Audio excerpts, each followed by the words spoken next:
Hello everyone, Stepan here. With this video I'm going to start a series on the French defense, and this will be a video in which we cover all the basics, the main variations and the basics of all the main variations, opening ideas for both sides, and commonly what's the plan for black and what's the plan for white in the French defense. Now mind that each variation will be covered in detail in the separate video, and I'm not going to go too much in depth into each one here. In the description below you can find the detailed branching of every variation, and what you see on your screen now will be explained in more detail in the description, and you can also find the timings to each exact variation if you are not interested in all of them. So let's get going. First of all, the French defense starts after white plays pawn to e4 and black plays e6. Now it could happen that on move 1 white plays d4, you play e6 and then white plays e4.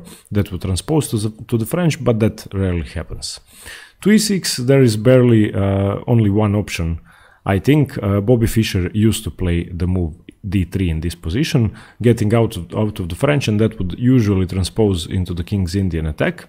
So no, we are not going to cover that in this video, but remember that if black plays e6, you have the option of avoiding the French still. But the main move and the most challenging way to fight the French is to play d4, and black will play d5, and this is what always happens. Now, first of all, let me cover a bit of the history, and the French defense got popular in the early 20th century. The first time it was officially known as a defense, and even though it was played before, was in a match played between London and Paris in 1834, so in the first half of the 19th century. And during the match, one player from the French side called Chamouilly actually forced his teammates to play the French defense, and that's when it was adopted. After that, there have been a few big names which helped develop the theory, namely, first of all, Giza Marozzi, the guy who named the Marozzi bind. After him, Mikhail Botivnik, Petrosyan, and many other strong players, especially Soviet players. And in the modern age, some of the main exponents of the French have been Gata Kamsky, Morozevich, Varuzian Akobian, and many others, but those three namely. So if you would like to study the French defense, the best way is to start with the games of players who have helped develop the theory, and I will write down the names in the description below so you can check them out. Now, to start with the French defense, I would like to get to this position.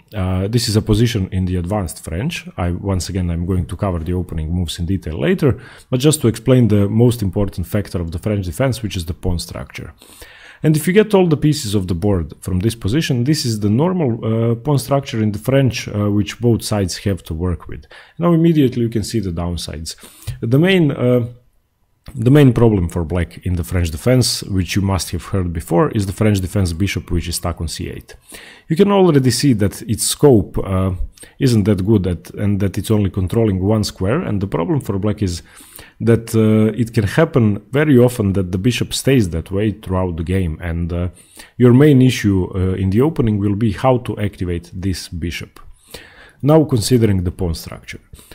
When you look at a pawn structure, you always need to see in which direction one side's pawns are facing. Of course, in this case, black's pawns are facing to the queen side and white's pawns are facing to the king side. So a general rule is, even though it shouldn't always be followed, is that you plan your attack on the side at which your pawns are facing. That means that in this position, black is most commonly going to strike on the queen side, white is going to strike on the king side, and your pawns which are facing that way will easily provide support than if, let's say, black tries to attack on the king side, which is pretty hard in this position, while advancing on the queen side seems pretty natural in this position. So this is the main idea. Now, since the French defense is a defense, I'm going to cover black's plans first. Now, as I said, you have a problem bishop on c8. Secondly, you need to find a way to break up the position. White, of course, has two advanced pawns on e5 and on d4. Once again, it doesn't have to be this way. This is just what happens after the advanced French defense, where white plays the move pawn to e5 on move 3.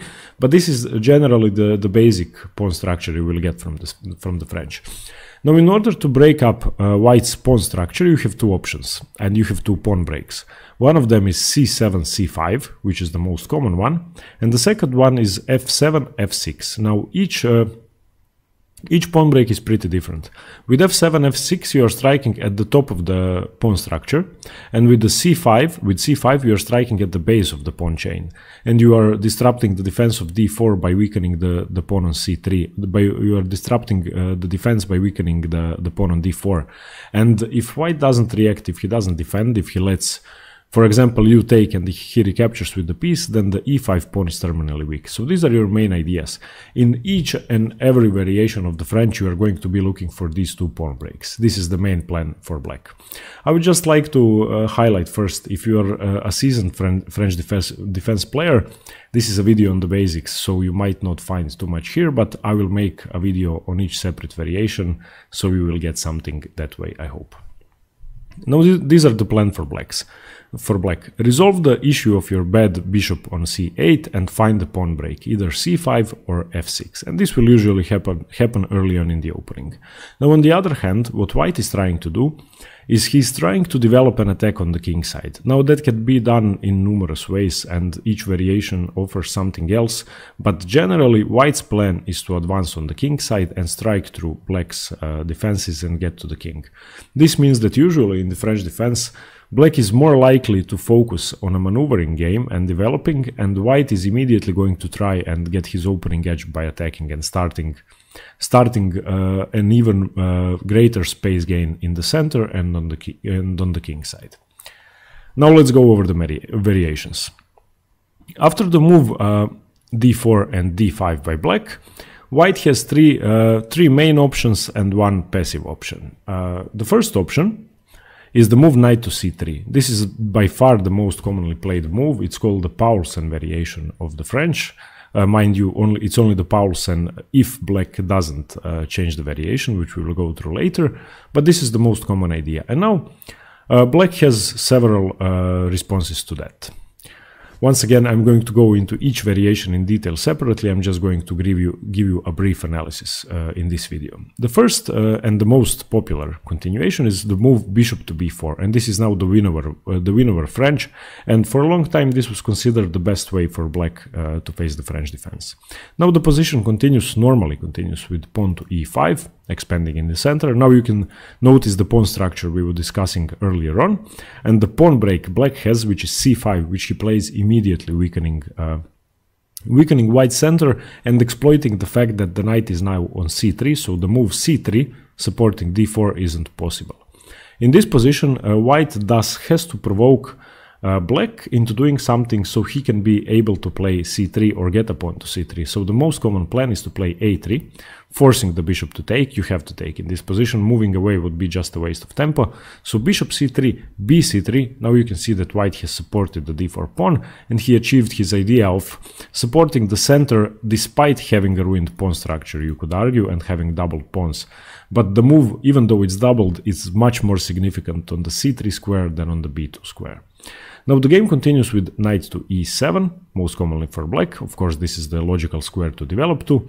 Queen to g4, attacking the g7 pawn, and now this is the so-called poisoned pawn variation of the winner French, and black will have two responses. And once again, this is what you will most commonly get out of the winner. Of course, the game can branch out into several different sidelines, but I will cover them on the video on the winner French in detail. The first move for black here is of course castles, after which bishop to d3, knight b to c6, normal game.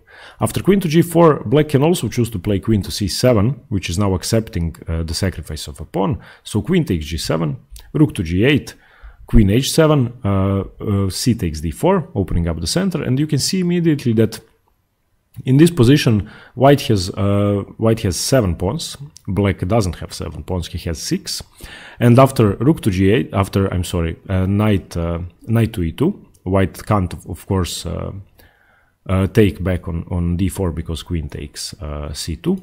So after knight to e2, knight b to c6 developing, f4, bishop to d7, These are the normal plans for both sides, and this is what you will normally get. And now you can see that black still has a problematic bishop now on d7, but he at least managed to develop it somehow. He has an active rook.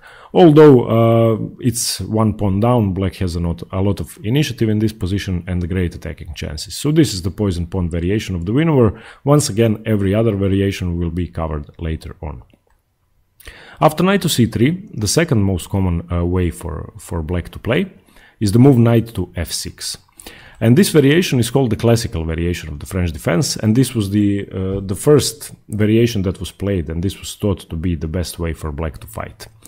Now from this position on, white has two options. The first option is bishop to g5 pinning the knight, which is the burn variation, to which black will respond with d4, knight takes e4, bishop to e7, of course he has to support the f6 knight, bishop takes, and now g takes. You are not going to give up your dark squared bishop, you need it in the attack, and you have the open g file to work with. White will most commonly continue with knight to f3, castle queenside, and black will castle queenside as well. Now the second option, after bishop to b4, is the move e5. Is the move e5. And this variation is called the Steinitz variation of the French defense, and this is one of the most fighting ways for black to play. Now the position would continue with knight f to d7.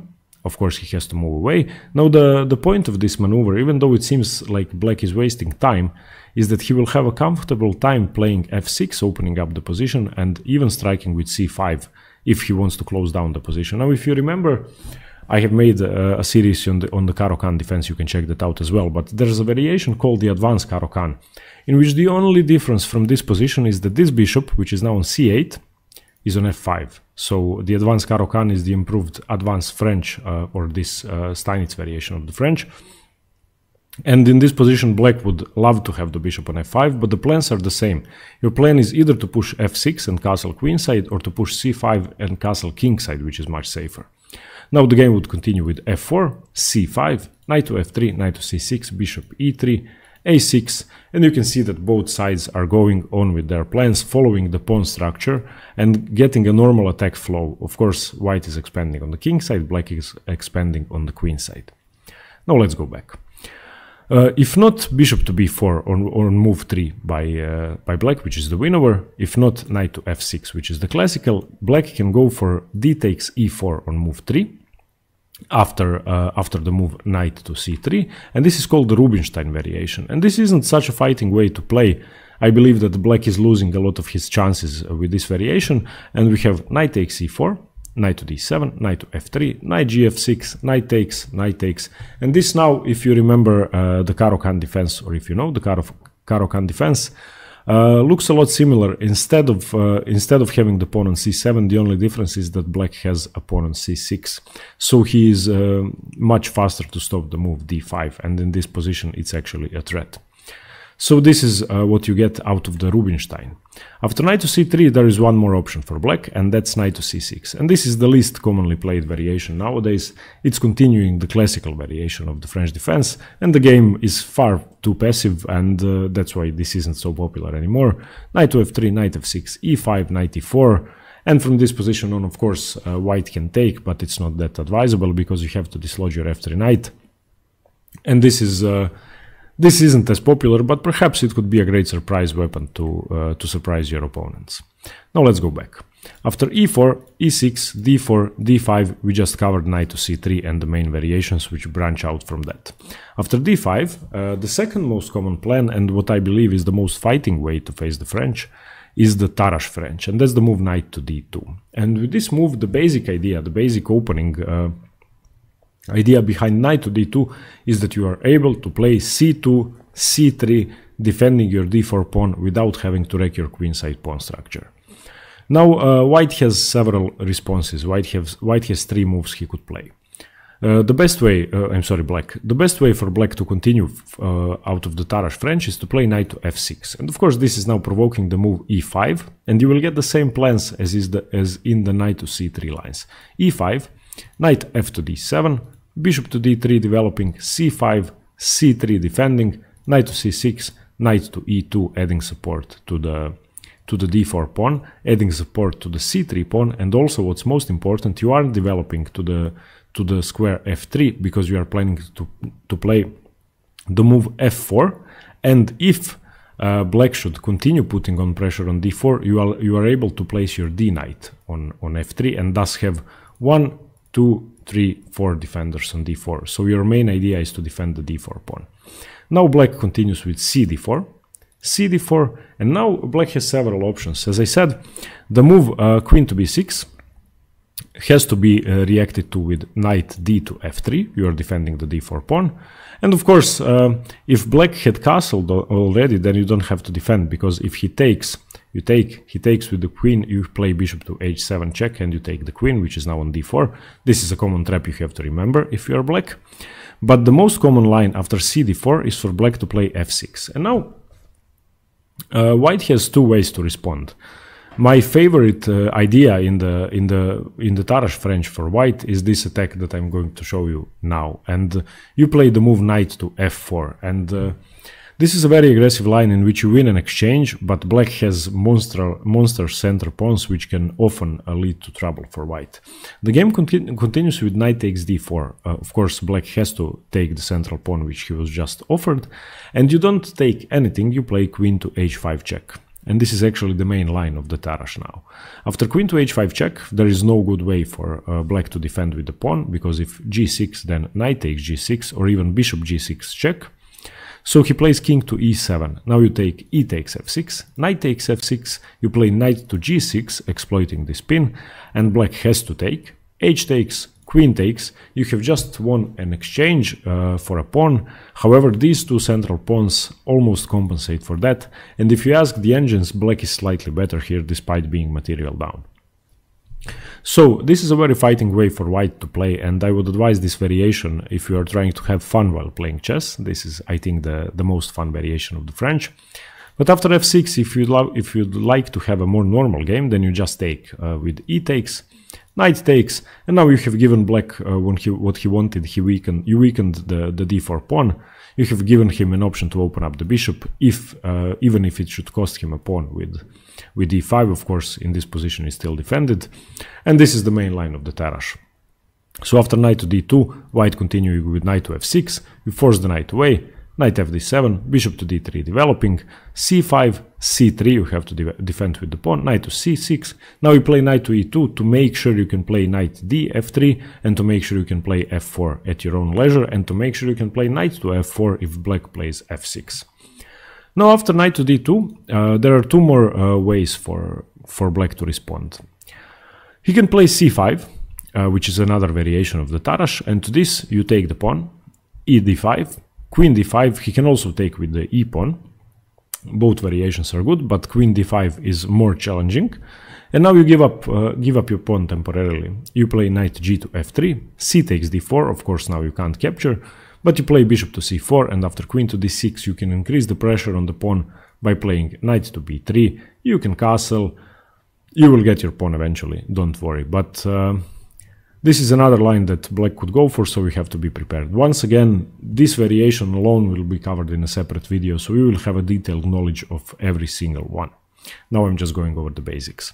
After knight to d2, the third most common way for black to play is d takes e4, but this is a slightly more passive variation, because after knight e4, knight to d7, of course black doesn't want to play knight f6 immediately, because you will capture with the knight. He prepares that, so knight f3, knight g f6, knight takes, knight takes. Now once again, if the pawn was on c6, this would be the Caro-Kann defense, but the pawn is on c7, so this is the French, but the positions often transpose. So this was the Tarrasch French. After the moves d4, d5, white has two more options. Perhaps even the most active way for white to challenge the French defense, if you asked the engines and top grandmasters, is the move e5, which is the advanced variation. And with this move, white is simply gaining space as soon as possible, and after the c5 move is provoked, he can still play c3, defending with the pawn, as the same as when he played knight to d2. Only this way he already gained space in the center, so black doesn't have that many options. First of all, he can't develop the knight to f6. Now the game continues with c6, knight to c6, knight to f3, normal development, and you can once again see the pawn chains, see the plans of attack for both sides. Black is crashing through on the queen side, white is doing the same on the king side. And the last variation, which I will be covering, is after the move d5 for white to simply exchange the pawns. And after ed5, ed5, this is now the exchange French defense. And it can often be quite dull. This is considered as to be one of the most boring opening choices for white, and many people actually try to stay away from players who play the exchange French because it just doesn't give that much, and the games are often draws and often boring. But there was a game played recently by Magnus Carlsen in the Pro Chess League when he managed to use his positional advantages and the fact that he is a tempo up to great effect, and he used the exchange French to win several games. So of course this is a great weapon if you are strong positionally, but if you would like some fireworks and exciting chess, don't play the exchange French. But once again, it will be covered in detail in a separate video. Okay, I went through all of the main variations of the French. I hope you managed to understand the basic ideas for both sides, and that you learned something about the French defense. If you have never played the opening, I hope you will try. If you have, I hope you got something new. And stay tuned for more chess. Thanks very much for watching, and the series on the French is coming up. Bye. Thanks.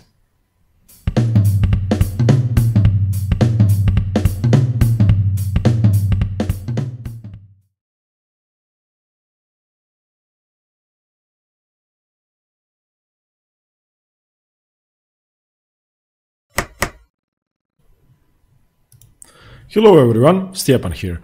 I'll continue covering the French defense with what I think is one of the most fighting ways for white to answer pawn to e6 on move 1 by black. And the Tarrasch starts after e4, e6, d4, d5, the French defense, and now white plays knight to d2, and this is the Tarrasch variation of the French. Now, first of all, I would like to say that if you like the knowledge and the basics of the French defense and the basic ideas, opening plans and variations for both sides, I have made a video on the basics, so I will link it in the description below, and I will also link the video about the exchange variation if you're looking for something simpler to play with white. Now, why knight to d2? The most common move in the French is the classical variation of the Paulsen variation. When this knight doesn't go to d2, it goes to c3. And the problem of knight to c3 is that black can at some point pin the knight, and after that white will be forced to double his pawns on the c-file in order to be able to defend the d4 pawn. And the main downside for white in the French defense is that he has to defend d4. The main downside for black is that he has to find a pawn break, it will usually be c5 or f6, and that he has to resolve the issue of this dark squared bishop. And now the move knight to d2 is preparing to simply defend the d4 pawn with pawn to c3 without having to double his pawns and without having to deal with this pin. And of course, if bishop to b5 to b4 now, I'm sorry, then simply c3 would be a gain of tempo for white. So knight to d2 is a very logical move, and this variation wasn't that familiar in chess and wasn't that popular until Anatoly Karpov started playing it with great success in the 70s and in the 80s, and since then it has become the second most common line, and perhaps it might even surpass the classical variation with knight to c3. This is my personal favorite, but I'm subjective. So now to this variation, the good thing for black is that he gets to choose the continuation, and there are, I would say, three main moves and three slightly dubious sidelines for black, and we will go through all of them. Firstly, let's go through the sidelines. I will get to the main line at the end of the video. The main line is knight to f6, and that's the most active move, but we will get to that later. The first and probably the most common sideline is pawn to c5, and this is the so-called open system of the Tarrasch French, and with this move black is simply saying to white that he's going to break through the center and open up his dark squared bishop, get his pawn break immediately, and try to exploit the fact that the knight isn't on c3 and that the knight isn't defending the d5 pawn. So this is the downside of knight to d2, that the move c5 is possible. However, this is by no means worst for white. Now white will have to continue with d takes d5, this is the only move, and now black has two options. He can either capture with the queen or with the pawn. I think capturing with the queen is far more active, but taking with the pawn is good as well. Firstly, if you capture with the pawn, e takes d5, Then white will continue with knight g to f3, and you can already see that black will most probably end up with an isolated queen's pawn, which of course can be both a strength and a weakness, but in any endgame black is going to be structurally worse because of that, and white already has two blockaders which could come to the square d4 and blockade the pawn.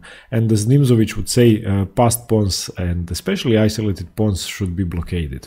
So now after knight g to f3, you will continue with knight to c6, bishop to b5 pinning the knight, bishop to d6, and of course you have to develop your bishop at some point because you have to castle, and white will always wait for you to develop the bishop, whether it be to e7 or to d6, and only then capture on c5 in order to be able to gain a tempo. And now after dc5, bishop c5, you can see that white has virtually provoked you to move your bishop twice in order to be able to castle. But once again, this is only slightly better for white. Now white will castle, knight to e7, it's better than to develop to f6 because you are anticipating the move rook to e1. Now knight to b3 will be played by white, bishop to d6, getting away from the glare of the knight. Of course you don't want to give away your bishop pair. And after rook e1 castles, this is sort of the starting position of the open system of the Tarrasch if black should capture with the pawn. And there's pretty much no good way for black to avoid having an isolated queen's pawn, and there's also no good way for him to avoid white having a slight advantage. So I wouldn't advise to capture with the pawn after c5, e takes d5. Much better is to take with the queen. Now after queen takes, the queen, you could argue, is too exposed on d5 and it might have moved too early, but you have solidified your king. You haven't opened up the e-file for white's rook, which will definitely happen, and you have another option of capturing c5. So now the game would continue with knight g to f3, c takes d4 is the best move for black. Of course now white can't recapture because the pawn is defended. So now bishop to c4 is played. The only move is queen to d6, not going all the way back to d8. White castles, knight to f6, and knight to b3 would be played by white. Now putting immense pressure on the d4 pawn, which is inevitably dropping. There's no way for black to keep the pawn, but you can see the difference between this position and the last one. The pawn isn't isolated on d5, it's on e6, which is where it's far more useful because it's covering the king, and of course it's not a structural weakness, an isolated pawn. Now from this position on, black has to continue with knight to c6, give up the pawn, and after knight b takes d4, knight takes d4, knight takes d4, a6, you have to prevent the idea of the knight or the bishop coming to the b5 square. And now after this move, rook to e1, bishop to e7, you are going to castle. The position is pretty much equal. Black has great fighting chances, especially with the move b5, bishop to b7, fianchettoing the bishop on the queen side and putting it on the long diagonal. And there's already some ideas as rook to d8, knight to d5, and getting a great outpost for your knight. Of course white will have c4, but the position is balanced and both sides have something to play for. So this is what happens after the open system. Let me just come back to this position after knight f6, knight to b3. Remember that you can't play e5. If you try to defend your pawn, even though it might seem plausible, the position is just busted for black and white has too much counterplay. Your king is stuck in the center, so trying to defend your extra pawn would be very unwise in this position. Firstly, rook to e1, and now you play knight to c6 trying to defend.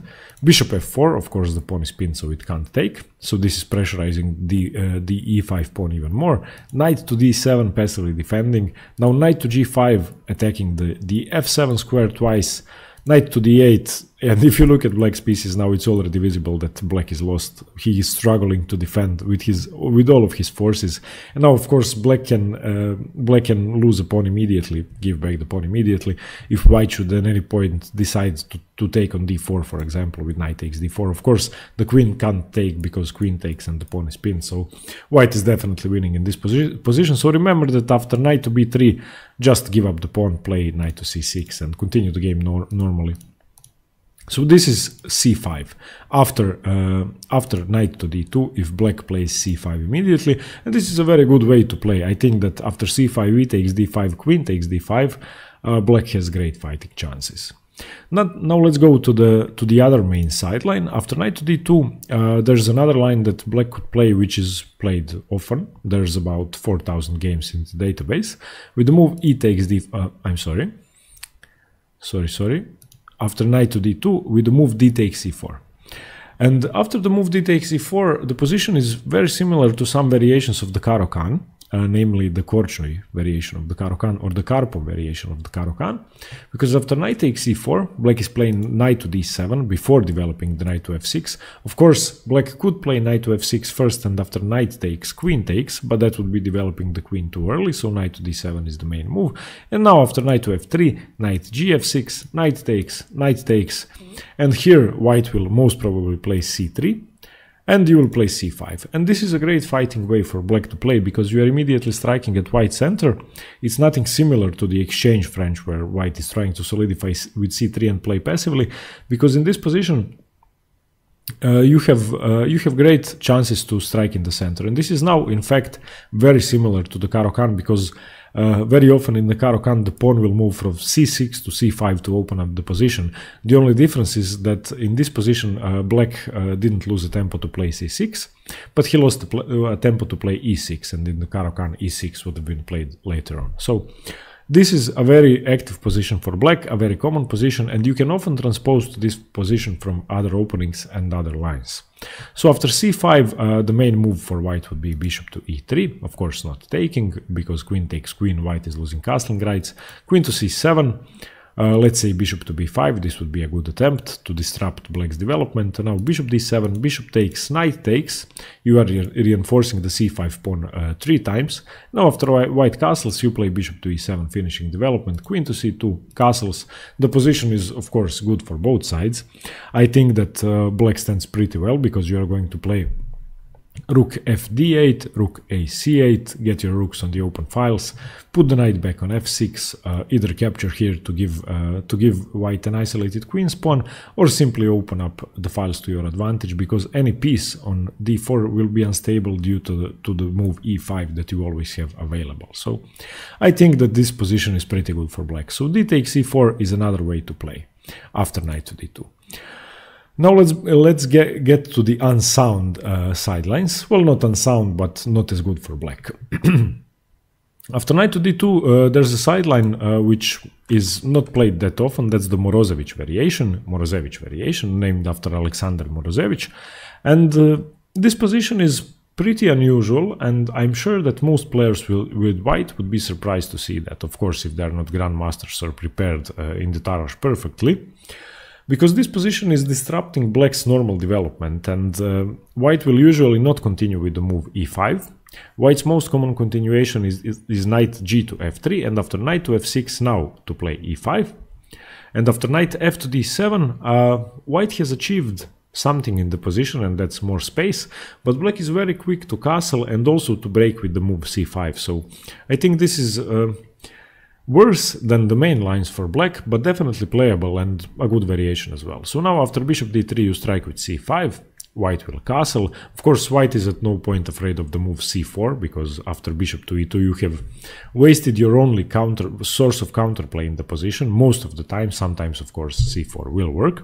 So castles, you take on with cd4, knight to b3. Of course, once again, white can't capture the pawn on d4, because knight takes c5 and black is winning, so he has to reinforce the threat. So knight to b3, knight to c6, and now after rook e1, once again reinforcing the pawn on e5, castles, knight b takes d4, knight takes d4, knight takes d4, knight to c5. You are gaining a tempo on the bishop, but white will most probably not move the bishop away, but play c3 and let you waste another tempo. Now after knight takes d3, queen takes d3, the position is perfectly equal. You have one problem in the position as black, and that's the fact that white can sometimes push with c4, and that will usually be a plan to disrupt your center. And white can also play f4, f5 to weaken the e6 square and your king. And if you notice, this position, black doesn't really have any more pawn breaks available. So after bishop to d7, finishing development, rook to e3 would be the most active move for white, trying to get to g3 or to h3.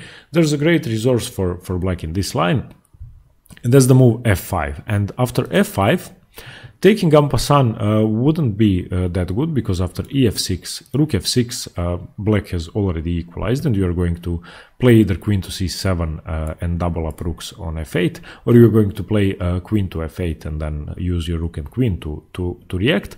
And you can always play bishop to d6 and queen to c7 to pressurize the h2 pawn. So even though the angels will tell you this position is equal, I think black has much better attacking chances here. Black has the bishop pair. Of course, on the other hand, white has a structural advantage, and black has a pawn weakness on e6, which white can easily double up on and exploit. But from this position on, after f5, of course, taking en passant, I said, is better for black, but white will usually play rook to h3 and have a slight advantage. This, of course, leaves the permanent weakness on the e6 pawn, which could drop at any point if the bishop moves. So you are basically using your bad French defense bishop to defend the pawn, which is bad. However, you have blocked most of white's counterplay in the center, so if you manage to defend e6, you are okay. So this is the Morozevich variation after knight to d2 to play bishop to e7, and the line is okay. Let's go back. After knight to d2, there's one more line, two more lines in fact. The first one is knight to c6, and this is called the Guimard defense. And this will most likely surprise your opponents as well, because you are aware that in almost every variation of the French defense, black strives to play the move c5, and after you play knight to c6, it's hard to play the move c5. So black is going for a different kind of plan. After knight g to f3, which is the most common move, knight to f6, provoking the move e5. After e5, knight to d7, bishop to e2, you're going for the f6 break, and your knight on c6 is reinforcing the attack on both e5 and d4, so you can get pretty uncommon positions, and the positions which your opponent is definitely not used to, because he will now have to factor in this knight into all the lines he has been used to before, and it's definitely much different now. So after f6, you are striking in the center immediately. ef6, knight to f6 would be slightly better for white. This would be too passive, but after ef6 you take with the queen, and now you're activating your queen immediately attacking the d4 pawn twice, perhaps in some positions preparing the move e5, breaking in the center, and perhaps even accepted an isolating queen's pawn, or playing c6, solidifying. So now white will most commonly continue with knight to f1, trying to get the knight to either e3 or to g3, because it was useless on the d2 square, and of course the pawn was attacked. So now bishop to d6, developing knight to e3, castles. You can see that black has a lot of play here. Once again, of course, you have a problem of your bad bishop. If you try to activate it with the move e5, then you first have to do something about your pawn on d5. So a plan such as, let's say, knight to e7 and e5 should be something you would like to go for in this Guimard defense of the Tarrasch French. So once again, a lot of creative ideas for black. Definitely a good sideline to look up, and definitely a great surprise weapon for black. But once again, not as good as the main lines. And the last variation I would like to show you after knight to d2 is the so-called modern line, or the modern defense in the Tarrasch French, and that's the move a6, which might seem as a waste of time, but it's actually preventing bishop to b5 in a lot of variations, and it's preventing some knight maneuvers as well. After a6, once again, white will continue with knight g to f3, c5 striking in the center, e takes d5, and if you remember, this is very similar to the open variation of the Tarrasch French. However, the difference is that white has a knight on f3, and you have played your pawn to a6. Now after this you will play e takes d5, this is better than taking with the queen, and after bishop e2, c takes d4, white will most commonly not capture immediately, he will castle, solidifying his king side, and after knight to c6, rook to e1, bishop to e7, you have to cover from the discover check by the rook, knight to b3, double attacking or triple attacking your pawn. Knight f6, knight b takes d4 and castles.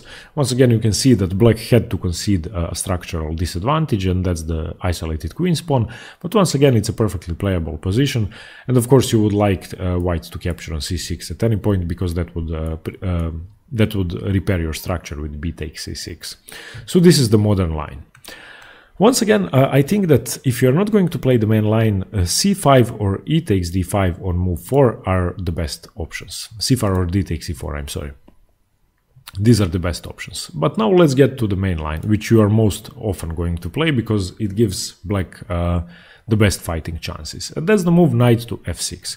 Once again, this move might seem slightly counterintuitive. You're provoking the move e5, but if you remember the most common plan for black in the French, and that's to push the c5 pawn, this will actually ease your way into pushing c5. So after e5, which is a must play move by white, you play knight f to d7, once again the only move. White will continue with bishop to d3, preparing to castle and immediately pressuring your h7 pawn, and now you play c5. And this is the beginning, this is the starting, this is the start of the main line Tarrasch. And with this move, you are immediately striking at white's weaknesses. You will play knight to c6 after c5 in order to be able to move the pawn first. Of course, that makes sense. And white will defend with the pawn c3. That's the main advantage of the Tarrasch French for white, the fact that he can defend the d4 pawn with c3 immediately without having to double his pawns. And now knight to c6, putting even more pressure on the d4 pawn. Knight to e2, defending d4 some more, and I will explain why the knight isn't going on f3, why it's going on d2. Now, if you remember, once again, if you haven't seen the video on the basics, I would recommend you see it if you like the knowledge in the basics.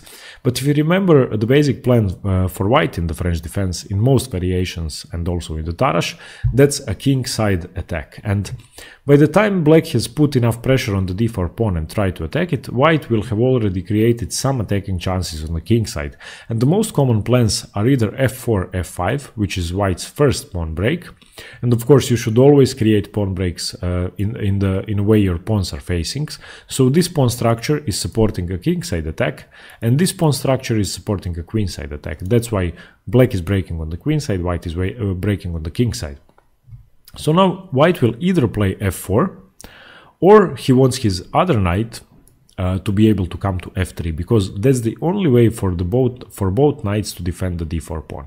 And in many variations of the Tarrasch, black will play queen to b6, and then your only move will be knight d to f3, defending the d4 pawn. The second thing is that this knight can in some variations come to f4 and pressure black's position, but we will come back to that later. So after knight to e2, black will always play c takes d4, you play c takes d4, and after f6, which is black's second pawn break, white has a choice to make. And f6 doesn't have to be played. The second move for black in this position, and slightly more passive, is to play queen to b6. And after queen to b6, as I said, white will play knight d to f3, defending d4.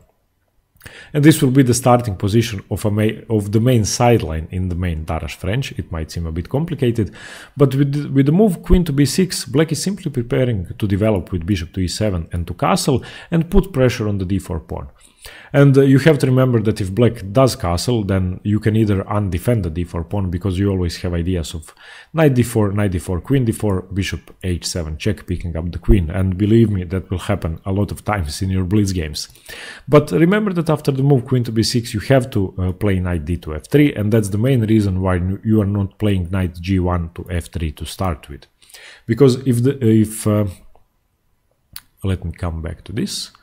If after queen to b6 this knight was on f3 already, how would you defend your pawn? You would have to play knight to b3, or bishop to c2, or bishop to b1, which would be too passive. So this is one sideline. But after c takes d4, the main move for black is f6. And of course, black has two breaks in the French. One is c5, one is f6, and ideally he will play both of them. Now, to this move, white has two reactions. The first one is the move e takes f6. And this is the main line of the Tarrasch. And after e takes f6, knight takes f6, and knight to f3 will be played. Bishop to d6, continuing development. Castles. You can see that both sides have something to play for. Once again, the main weakness is the e6 pawn, which is often weak in the Tarrasch. And now bishop to f4, exchanging bishops. Black is pretty much forced to accept.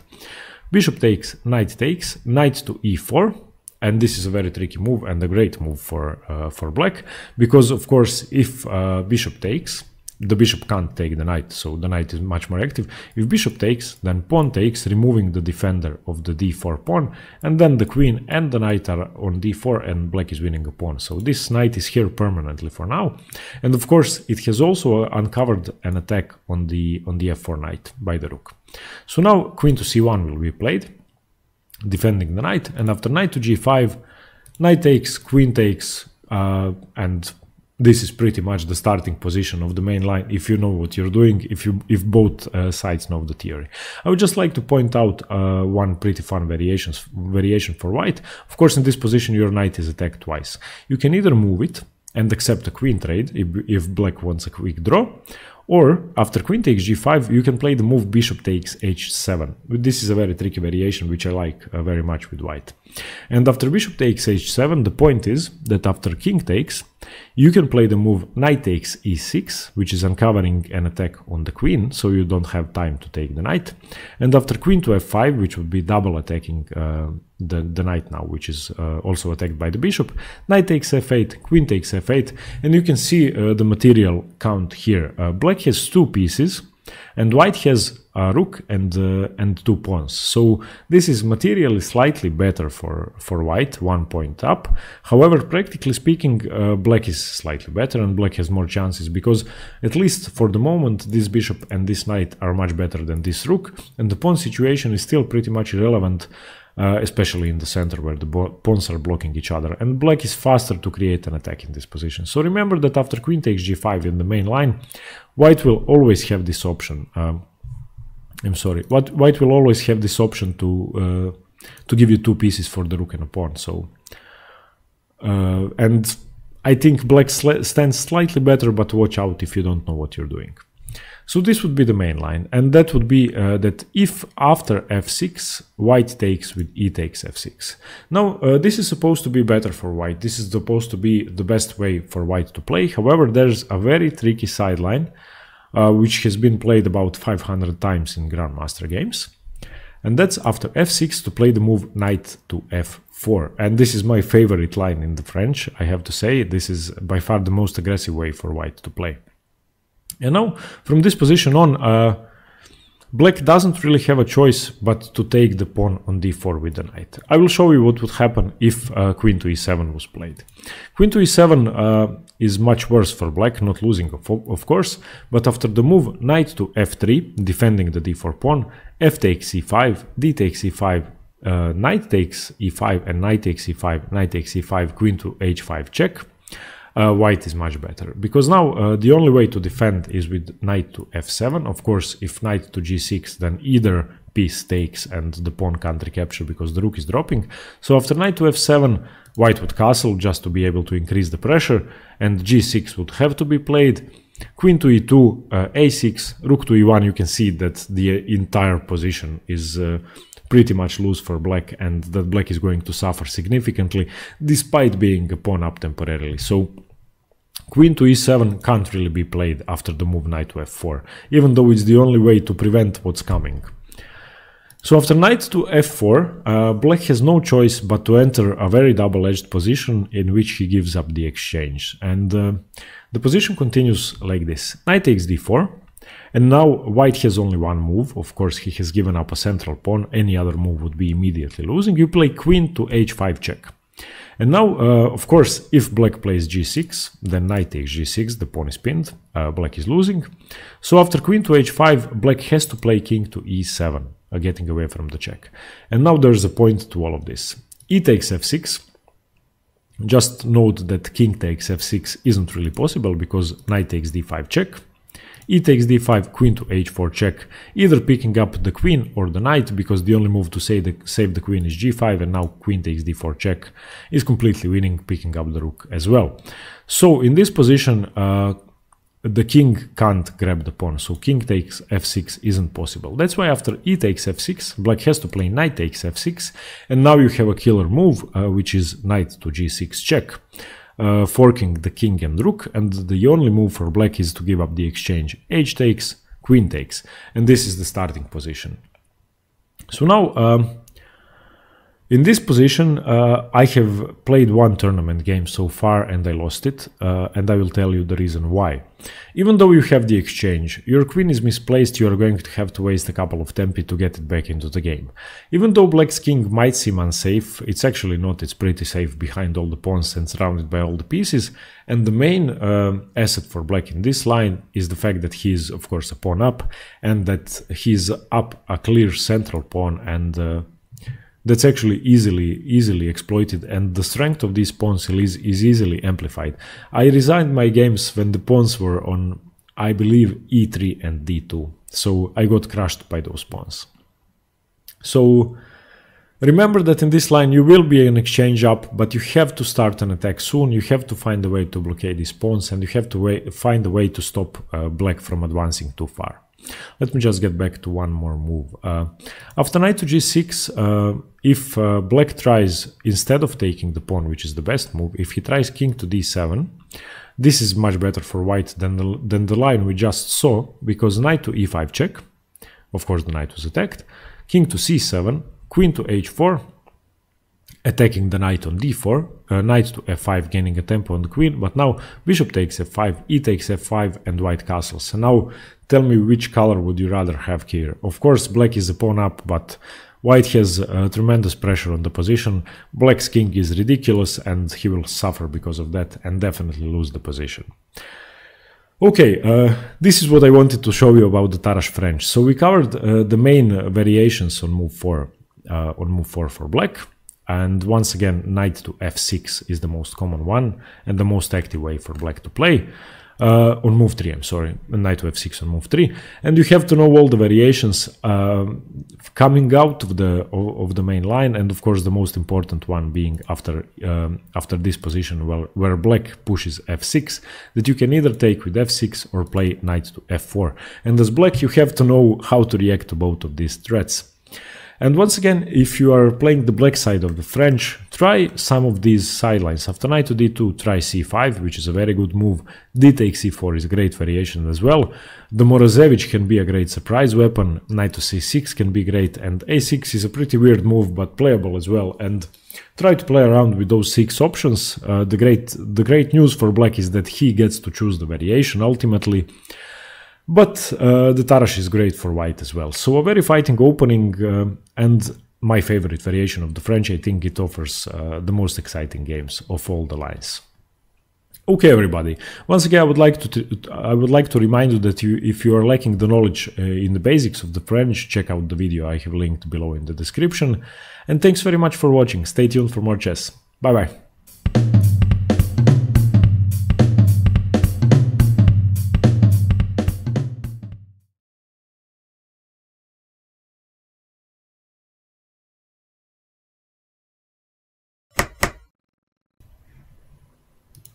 Hello everyone, Stepan here. I'll start off the series on the French defense with the, I would say, least fighting way for white to approach the French, to approach 1 e6 by black, and that's the exchange variation, which is in chess in fact become a synonym for a boring opening, and many people will steer clear from people who play the exchange French, and especially when you play for fun, it's not a good opening to face, because it often produces boring and drawish games, unfortunately. However, there's still a lot of fighting in that opening if you know what you're doing, and especially you can get hurt if you don't. So it's important to know that variation if you play it with black, and it might be a good surprise weapon for pawn to e4 players who face the French defense. Of course, the opening starts after e4. Black plays e6, the French, d4, d5, and now white doesn't play normally with knight to c3 or knight to d2 or the advance with pawn to e5, but he takes. We have e takes d5, e takes d5, and this is the starting position of the exchange French one could say, and this is where the position starts to branch out. Firstly, I'm going to go over the most common move for white, and by far the most commonly played move, which is, I think, played more than 90% of the time, and that's the move knight to f3. And now, if you look at this structure, it's obvious that neither side really has anything in the position, but on the other hand, both sides have a lot of open lines for the attack. Both sides have both their bishops opened up on the diagonals, So both sides have a lot of attacking chances, and the queens are active, the knights can be activated easily, and both kings could be in trouble very fast if either side isn't careful. And what the move knight to f3 does, it's preparing to enter the normal exchange French structure. I would just like to point out that if you are lacking knowledge in the basic theory of the French defense, I have made a separate video on the basics of the opening and the ideas for both sides. I will link it in the description below if you'd like to check it out. And in this video we are going to focus only on the exchange French. So the move knight to f3 is preparing the normal exchange French structure, and that's knight to f3, pawn to c3, solidifying d4, bishop to d3, bishop to e3, castles short, and that's it. The black bishop could go to f4 or to g5 as well, but most commonly and most passively it will go to e3. So white's main plan is to castle kingside as soon as possible, develop the rook to e1, develop the bishop to d3, the dark squared bishop can choose its post, and the knight from b1, most often in this variation, goes to d2, or almost always one could say, and its purpose is to support the f3 knight. So these are the main plans for white. Now, black could react, I would say, in two ways, and there are only two active moves for black from this position, and about the sidelines on move 4 for white, we will go through them later. Now, black will most commonly reply with knight to f6, playing a symmetrical move, copying white, and now bishop to d3, bishop to d6, and both sides castle. And unfortunately, for the player with the white pieces, however he chose the opening himself, this is the position you are most likely to get from the exchange French, and as you can see, the position is completely symmetrical. The only minute advantage white has is the fact that he is a tempo up, or he can be a tempo up. He's the one to play now, so he can choose what to do. But this position is what you will most commonly get. And the highest rated games from this position were Magnus Carlsen, Anish Giri, Svidler Anand, so very high rated games. So even the top super grandmasters choose these openings sometimes. However, it's unclear whether the player with white chose the opening to draw comfortably, since he wanted a peaceful, fast draw, or if they found some novelty which they didn't get to exploit.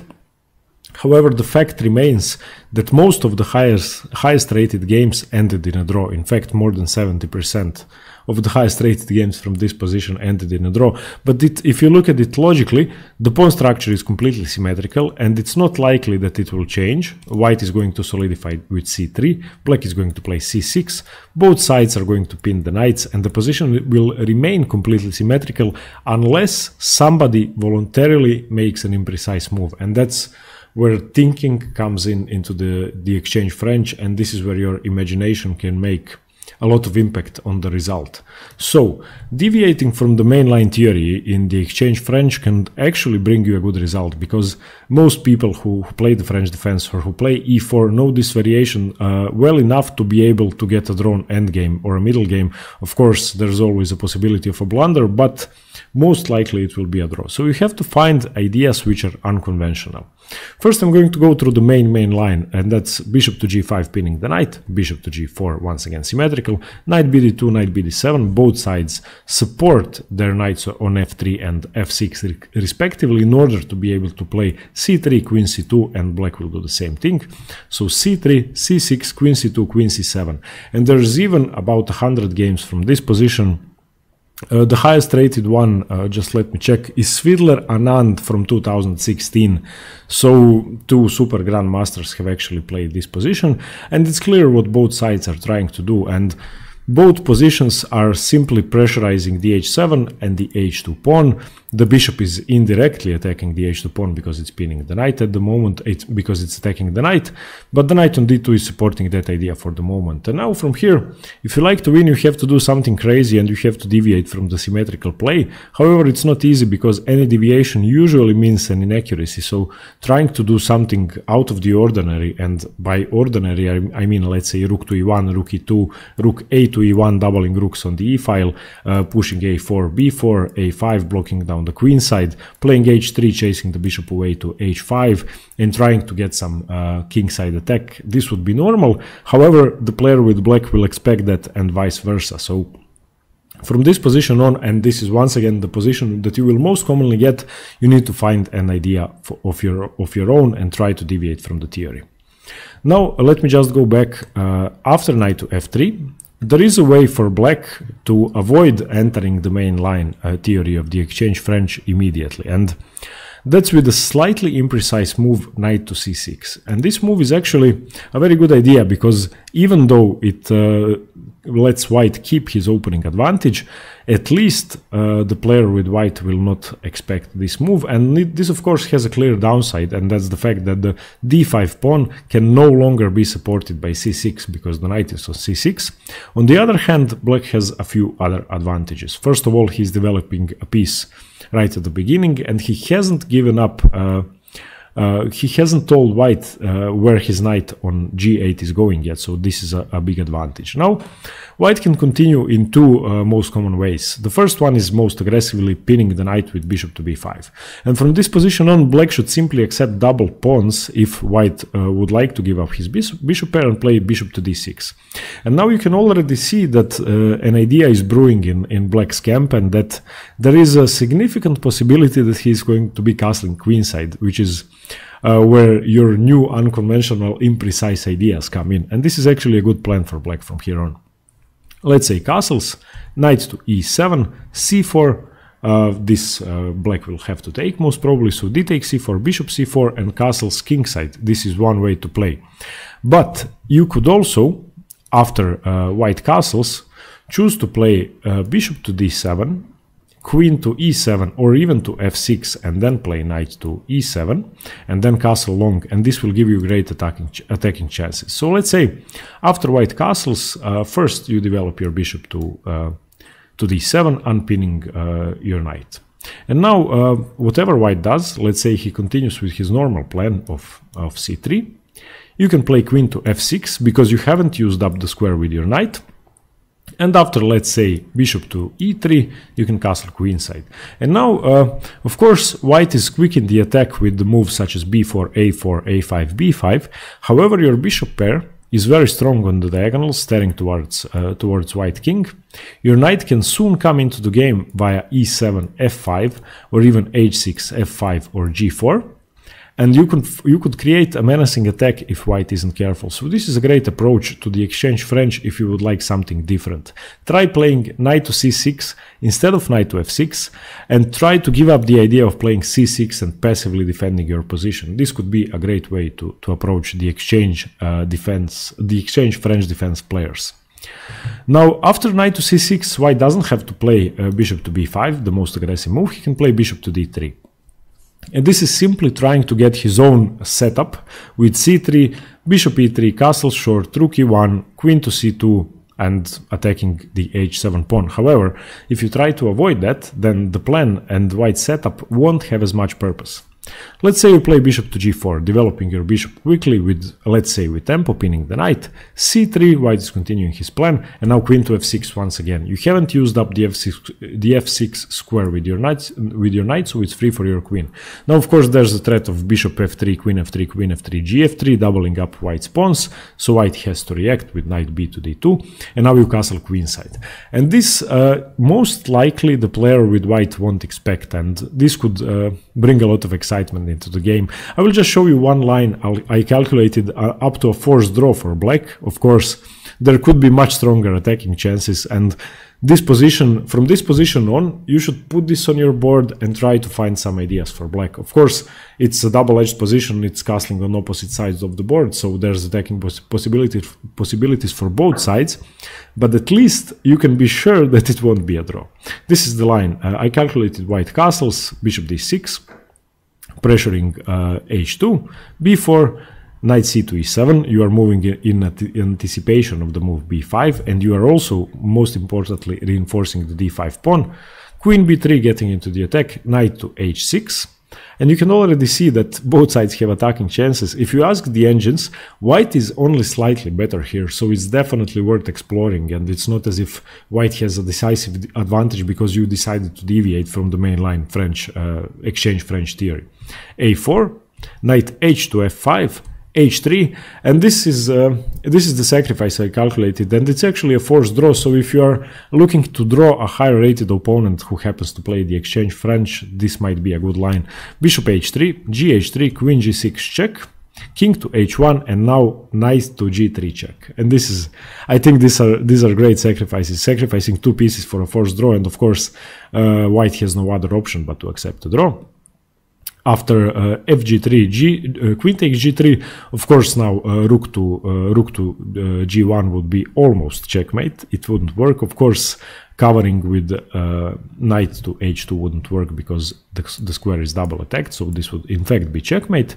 So let's say queen to c2, trying to defend after the knight moves, but now we have a perpetual.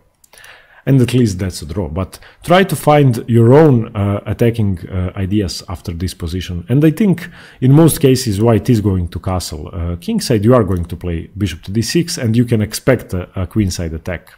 So from here on, you should find something for yourself. So remember that after the move knight to f3, you don't have to play knight to f6 going into the main line. Try knight to c6, and if white doesn't play aggressively with bishop to b5, and even if he does, you can get this position with castling queenside. But if he plays bishop to d3 more passively, then this position is very likely to happen if you wish it so. So this would be the main line and some ideas for black to deviate early on. Now let's get back here. After e takes d5, of course knight to f3 is just the most common idea for white. He could also play bishop to d3 on move 4. Most likely after bishop d6 this will transpose to the knight f3 lines, but after bishop to d6 white can also choose the move knight to e2. And this is a very significant move, even though it might not seem too flashy. The point of this move is to support the f4 square and to sort of be able to relieve the pin from the bishop on g4 by playing f3 in some positions. So let's say knight f6, castles, knight b to c3. Now, of course, you don't have to play knight to d2, you don't have to support this knight, so this is another upside. Let's say rook e8, bishop to f4, because the square is defended by the knight, you get to exchange this very strong bishop. Bishop g4 pinning the knight, now queen to d2 unpinning, and knight to c6, and at least you can see that the position is different. So if you want to deviate from main line with white, knight to e2 on move 5 might be a very good way to do that. So starting with bishop to d3 and after bishop d6, knight to e2. If black plays knight to f6, you still play knight to e2 because he will have to play bishop to d6 at some point. After e takes d5, another idea for white, which is very interesting, is knight to c3. And this is completely going, steering away from the mainline theory and from the plan of playing c3, queen c2, knight to f3, castling short, etc. So from this position on, knight to f6, h3, bishop to b4 would be played pinning the knight, and now the same position that happened on the other side of the board in the lines I showed previously, you can now just ignore that, play bishop to d3, and if black takes, he's very welcome to give up his bishop pair. You would be simply better despite having doubled c-pawns. Now black will most likely continue with c5, and after dc5, castles. Bishop can take, of course, immediately after knight to e2. Bishop takes, castles, and you can see that black has an isolated queen's pawn here, the same as white had in the previous line. So at least you have something different in the position. Your plans have changed, of course. Black's bishop pair is very strong, but the position is completely equal. So this is just another idea to try to avoid the mainline theory.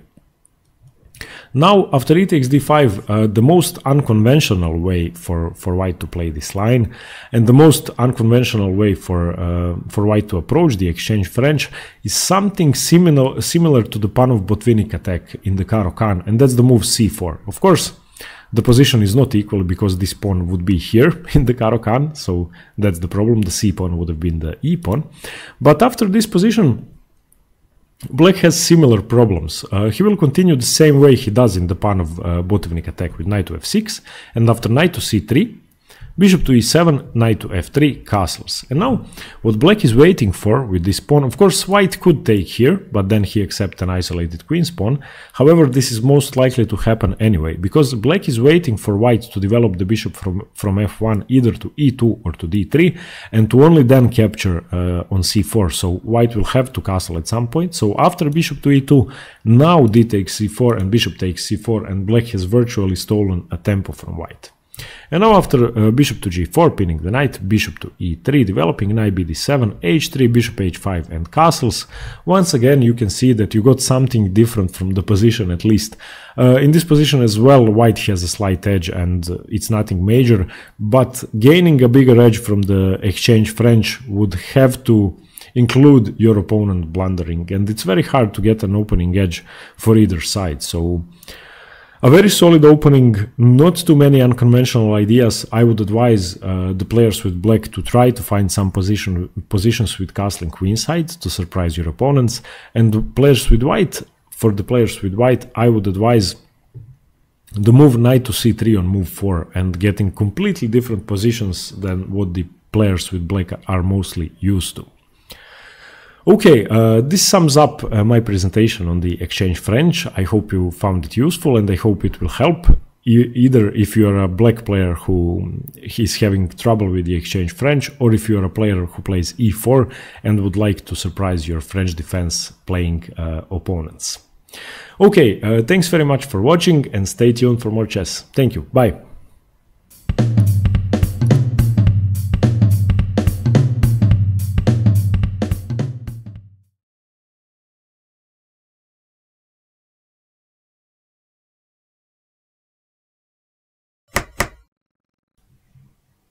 Hello everyone, Stepan here.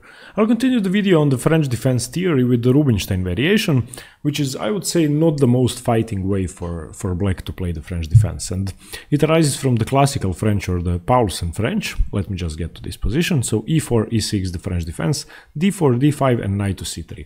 This is the classical reply to the French defense. And the most common move here is bishop to b4, which would be the win-over. Knight to f6 would lead either to the Bern variation with bishop to g5 or the Steinitz variation with pawn to e5. But the move we are going to go over today after knight to c3 isn't knight to f6, isn't the win-over with bishop to b4, it's d takes e4, the Rubinstein variation of the French defense. And this position is quite simplified compared to other variations, same as the exchange variation of the French, and it reduces the central pawn tension, which is often the theme of the French defense. And if you remember the video I've made on the basics, by the way, if you're unfamiliar with the basics of the French defense, I will link it in the description below so you can check it out. In that video I've covered all the basic ideas and plans for both sides, as well as all the common variations in short. So usually in the French defense you will have a locked pawn structure with the black pawn on d5, with the white pawn usually on e5, and black is going to aim for the break c5 and f6, and white is going to attack on the king side. And with the move d takes e4 with the Rubinstein variation, black is already resolving a lot of those issues, and he will most often not have a problematic bishop on c8, which is a common problem for black in the French defense.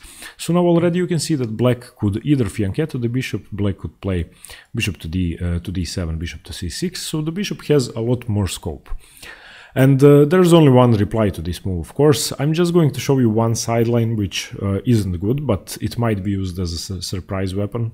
Sometimes I would never play it with white, and that's the move f3, not taking the pawn. Of course the main move is knight takes e4.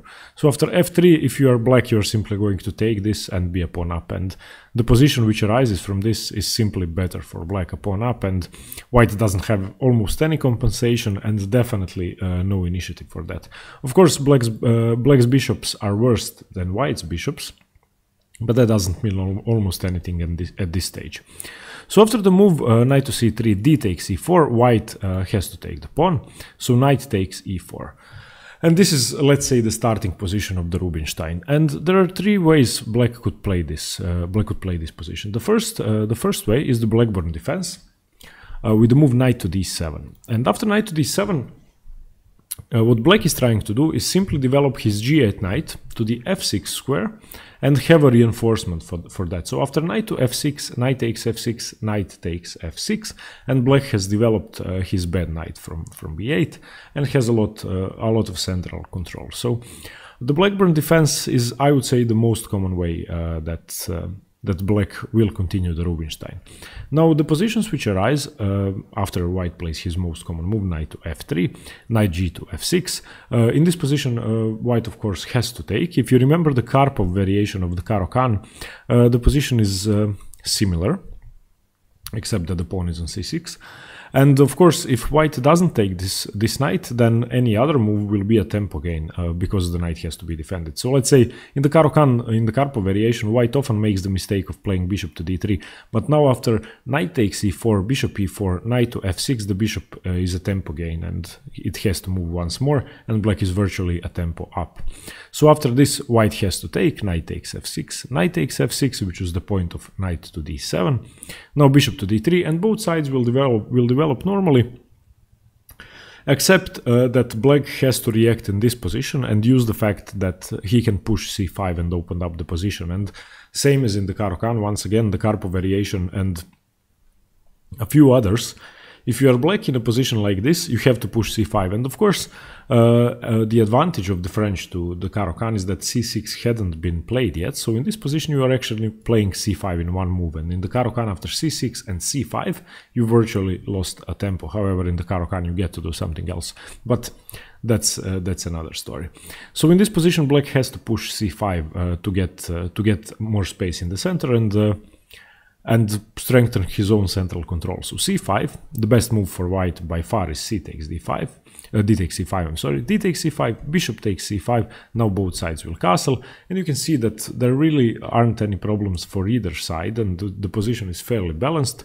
The only problem black has, you could say, is the bishop on c8, but most commonly the bishop is going to go to b7 after b6, and I think black has a lot of practical chances in the attack in this opening. So bishop to g5 is the best move, pinning the knight for white. b6, queen to e2, now bishop to b7, and this is the starting position of the Blackburn. And in most of your games you are going to get this. Now, if you ask the engines, this position is almost completely equal. It's 0.2 for white, so that doesn't really mean anything. The fact remains that white has a slightly better kingside control because of the pin he was able to perform with the bishop, and that the queen is slightly misplaced, but that doesn't really mean anything. Now, a fairly common idea here is rook a to d1, gaining a tempo on the queen virtually. The queen will have to move, and e7 is not a good square, even though it loses, it ruins the pawn structure. So the best move here is queen to c7, and white is best advised to take. So bishop f6, g to f6. Black has a ruined pawn structure, but he has the g file to work with, and of course he will have a lot more ideas in the attack along the g file. And on the other hand, white has relinquished his bishop pair, so black has a significant advantage in the attack. However, in any endgame, white is going to be slightly better. And this position is now all zeros, believe it or not, and this is all theory still. So usually the position continues with bishop to e4, trying to exchange one bishop. So if your opponent has the bishop pair and you get rid of one bishop, then he doesn't have the bishop pair anymore. So rook f to d8, bishop takes, queen takes, and this is where I'd like to stop with this variation, because from now on you get to choose a lot of options. White gets to choose from a lot of options. But remember as black that this issue of doubling your pawns along the f-file isn't such a big problem. And if you're white, remember that if you reach this position, g takes f6, you should most probably aim to exchange the bishop pair, and you should play a move such as bishop to e4. And what's why I mentioned at the start of the video that the Rubinstein is a pretty equal variation and not such a fighting way for black to play the French, is because this position tends to end in a draw most often, and you can see why actually. And neither side has a clear attacking plan, and neither side has a clear advantage. So okay, that was it for the Blackburn defense. So knight to d7 on move 4, the most common reply. After knight takes e4, the second most common line black could go for, and this is I think the best one, even though engine-wise it gives white an edge, a clear edge in fact, is bishop to d7. And this is now going to enter the Fort Knox variation. Here, white is almost forced to play knight to f3, this is the best move, and after after bishop to c6, this is the Fort Knox. And if you turned on the engine now, white has about 0.7 or 0.6 advantage, but black has managed to resolve his main issue in the position, that's the light squared bishop, and he has a great attacking position. Now, of course, the knight is hanging, first of all, so bishop to d3, knight to d7, continuing the same plan with knight to f6, and after knight takes, so now castles, knight g to f6, and in this position, white shouldn't really be taking this knight. It's much better to solidify the position with knight to g3. and this is the main move. Of course, white could take. It's nothing critical. He isn't losing, but theoretically, it's considered the best to play the knight to g3 and not allow black to develop this knight, which isn't really that useful on d7 anymore. And the knight would most probably in this position like to be on a square such as d5. So don't take the knight, play knight to g3. Now bishop to e7 is the main move, trying to castle. Rook e1 castles, c3 solidifying the position, rook to e8, and this position, believe it or not, is already +1 for white, but it's still, well, it's not theory. I perhaps went a bit too far, but I don't see such a clear problem in black's position, and I think that black has great chances here. Even though the engines will tell you that the position is better for white, this is a common thing in the openings such as the Caro-Kann or the King's Indian defense, and some variations of the French as well, that the engines are pretty subjective, and the engines like space, the engines like piece activity, but this position gives black perfectly good chances to attack. So this is the fourth Knox. Now you could play differently, of course, if you were black after bishop to c6. And you could try something different after, let's say, the move bishop to d3. You don't have to play knight to d7, of course, but knight to d7 is by far the most common move. There's a move that has been played over 150 times, and that's bishop takes c4. And now after bishop takes c4, you play c6. And now you have the Caro-Kann by transposition, but you are a tempo down. And you can see that white has two pieces developed. Black has no pieces developed, but you are going to play knight to d7. You're going to play knight to f6, gain a tempo on the bishop, knight to b6, then knight to d5. If white pushes c4, you should generally be happy because the d4 pawn is going to be weak. So this is a fairly good plan and perhaps a great surprise weapon. The highest rated game in this variation with bishop takes e4 was Ivan Šarić against Horvat in 2014. And if you don't know, Ivan Šarić is the best Croatian grandmaster, but it's irrelevant for this subject. But you should know that you can use the move bishop takes e4 as a great surprise weapon on move 6. So after bishop to d3, you can take, and this will surely surprise white. And if you are familiar with the theory in the Caro-Kann, this will be a comfortable position to play. But let's go back to the main line. So after knight to d7, castles, bishop to e7, you could listen to the engines here, and after let's say after this move, after knight to g3, you don't have to play bishop to e7, even though it's the best move. You could try the move h6, you could try the move g6, you could fianchetto your dark squared bishop, but I think bishop to e7 is the most sensible move. And in this position, you could try b6 instead of castling. This is supposed to be a good move. And after b6, you are simply solidifying the positioning of your bishop. But you can see that as opposed to many variations of the French defense, you have resolved the issue of the c8 bishop. And whatever happens, you are not playing a piece down, and that's, I would say, the most important thing. And if you are able to do that in the French defense, you should try it. Okay, so that's the fourth Knox variation of the Rubinstein. After d takes c4, knight takes c4, another line that black could go for is the simple continuation of the Rubinstein, the classical way it used to be played. This is not the most common line today, and that's knight to f6. And knight to f6 is preparing to recapture with the queen, not waiting for knight to d7 to be able to recapture with the knight, so white is best advised to take. Knight takes f6, queen takes f6, and this is now the classical Rubinstein variation of the French. And you can see that the development is equal, let's say, and the position is equal as well. White is supposed to have a slight edge because the queen is supposed to be misplaced, and after a move such as knight to f3 and bishop to g5, white could gain a slight edge and have a more solid position, but it doesn't really mean that much. In this position, you play h6 to prevent that plan. Bishop to d3, bishop d6 castles. Black is going to castle now, and you can see that the position is perfectly playable. And in this line, in the Rubinstein, you are going to play b6, bishop to b7, and pressure the g2 pawn. So I would say that the positions arising from the Rubinstein are playable for black, and they are solid for black. But if you are looking to attack your opponents fairly on, you should choose the win over French, or not even go for the normal variations. You should just play something more aggressive. The winner would be your best choice. But if you decide to play the Rubinstein with after knight to c3, d takes e4, knight takes e4, remember that you have three options.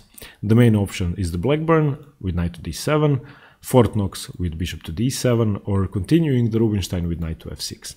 Once again, if you want more information on the basics of the French on the first couple of moves and an intro on every single variation and common sideline, you can watch the video I have linked below. I will also link the other variations I have made detailed videos on: the exchange variation, the Tarrasch variation, and the Winover French. Okay, everybody, thanks very much for watching. I hope you got something from this video. I hope you got to learn something about the Rubinstein French, and stay tuned for more chess. Thanks very much. Bye.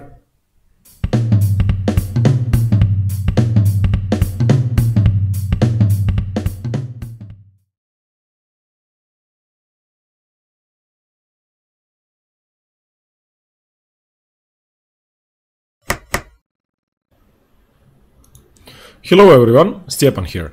I'll continue the series on the French defense with what I consider to be one of the most fun variations to play, and it occurs from the classical French defense. So after e4, e6, d4, d5, knight to c3 is the classical or the Paulsen variation. Black replies with knight to f6. He doesn't play the Winover variation or something else. He goes for the classical reply. This is continuation of the classical variation of the French. And in this position, white plays pawn to e5, chasing the knight away. And this is now the Steinitz variation of the French defense. And this is, I would say, the most popular way for white to approach the classical French defense. Now, once again, if you are unfamiliar with the basic theory of the French defense and you lack knowledge and common plans for both sides, as well as an easy walkthrough through other variations, I will link the videos in the description below. I have made separate videos on almost every other variation of the French and on the basic introduction as well. In this video, we are going to focus only on the Steinitz. Now, of course, with this move, with pawn to e5, white is expanding in the center, chasing the knight away, but he is also creating two weaknesses. And if you are familiar with the pawn structure in the French defense, this is the most common setup for both sides. And if you remove all the pieces from the board, you are going to be able to highlight the common problems and plans for both sides. Once again, you can see that in the introductory video. But here, it's already clear that black has two pawn breaks. One of them is c5, one of them is f6, and that he is going to aim to achieve at least one of them, if not both. First of all, of course, black has to move the knight away, and there's only one move. Up until move 7, both sides really only have one move, which is the best and the only option. So knight f to d7 is played. You could try knight to e4 as a pawn sacrifice, but it would just be bad and almost immediately losing. Every other square is taken, except for coming back to g8, but that doesn't really make any sense. So knight to d7 is the move. First of all, the knight has a clear purpose on d7. It's supporting both c5 and f6, the two pawn breaks for black. So the knight is actually optimally placed on d7. It's much better placed than on f6. And now, to gain counterplay, since black has a very clear plan of breaking with either c5 or f6, white has to do what's the best plan for him in this position and in almost every variation of the French defense, and that's to expand on the king side and start an attack. So white plays f4, this is the only move in the position, and black immediately strikes with c5. So both sides are trying to get enough counterplay, enough initiative, enough attack on one side of the board. Black is attacking on the queen side, white is doing the same thing on the king side. And if you remember the pawn chain rule, you should always attack in the direction your pawn chain is facing. So it's logical that white is attacking the king side and that black is attacking the queen side, and your pawns support your attack. Now from this position on, white plays knight to f3, black responds with knight to c6, and white plays bishop to e3. So these are the forced moves, I would say. Of course, white had to play bishop to d3 to support the d4 pawn, and this is the main weakness in white's position. If you remember the Tarrasch French or some other variation of the French defense, where white is able to play c3 supporting the pawn, he doesn't have that many problems, but in many variations of the classical, in fact in all variations of the classical, d4 is the main target for black, and conversely the e6 pawn is the main target for white to attack, because this pawn is often weak, especially after the move f6 or f5. So e6 is black's main weakness, d4 is white's main weakness, and structurally and positionally black of course has the bad French defense bishop to deal with, and in the Steinitz variation the most common plan to develop the bishop will be either to b7 or to a6. So that's a thing you have to remember first of all. This is how you resolve the issue of the bishop. If you don't remember the theory, if you don't remember exactly what you have to do, always try to play b6, bishop b7 or bishop to a6. And try to trade it for this bishop. Now from this position on, you could say that the Steinitz variation, which is also called Boleslavsky in some lines, and this is in fact the Boleslavsky variation of the Steinitz variation, but whatever you play basically from move 7 on will be the Boleslavsky Steinitz, but it's commonly known only as the Steinitz variation. There are 4 moves black could play here, and this is where the variation branches out, and this is where black gets to decide which variation will be played, which is one of the biggest advantages of the Steinitz for black. Even though black can't choose to enter the Steinitz because white has to play e5, after you enter the Steinitz, black is the one who will be deciding what's going to be played. There are 4 moves. The first move and the most common one is pawn to a6, and pawn to a6 is the simplest main line. I would say that it's not the most fighting way. C takes d4 is the second line after bishop to e3. The third one is bishop to e7, which is, even though it might look passive, a very aggressive way for black to play, and it sets up a nice trap. And the last one is queen to b6, which is, it's a very forcing line, so if you don't want to remember a lot of theory, this would be the move to choose. But let's go over each one in detail. First of all, after bishop to e3, a6 is the main line. Now what a6 is doing is preparing to fianchetto the bishop, is preparing to expand with b5 without the pawn being loose, of course, and it's preparing to gain space on the queen side, which is, as we said already, the most common plan for black in many French defense positions and in the Steinitz as well. Now, after pawn to a6, white has one good move, which is queen to d2.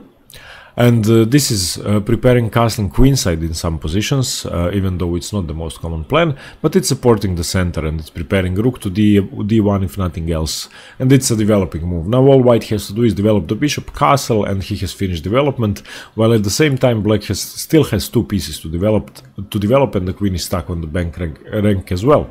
And first of all, this bishop doesn't even have a single square. So after queen to d2, black has to play b5. This is by far the best move and perhaps the only active move black could play.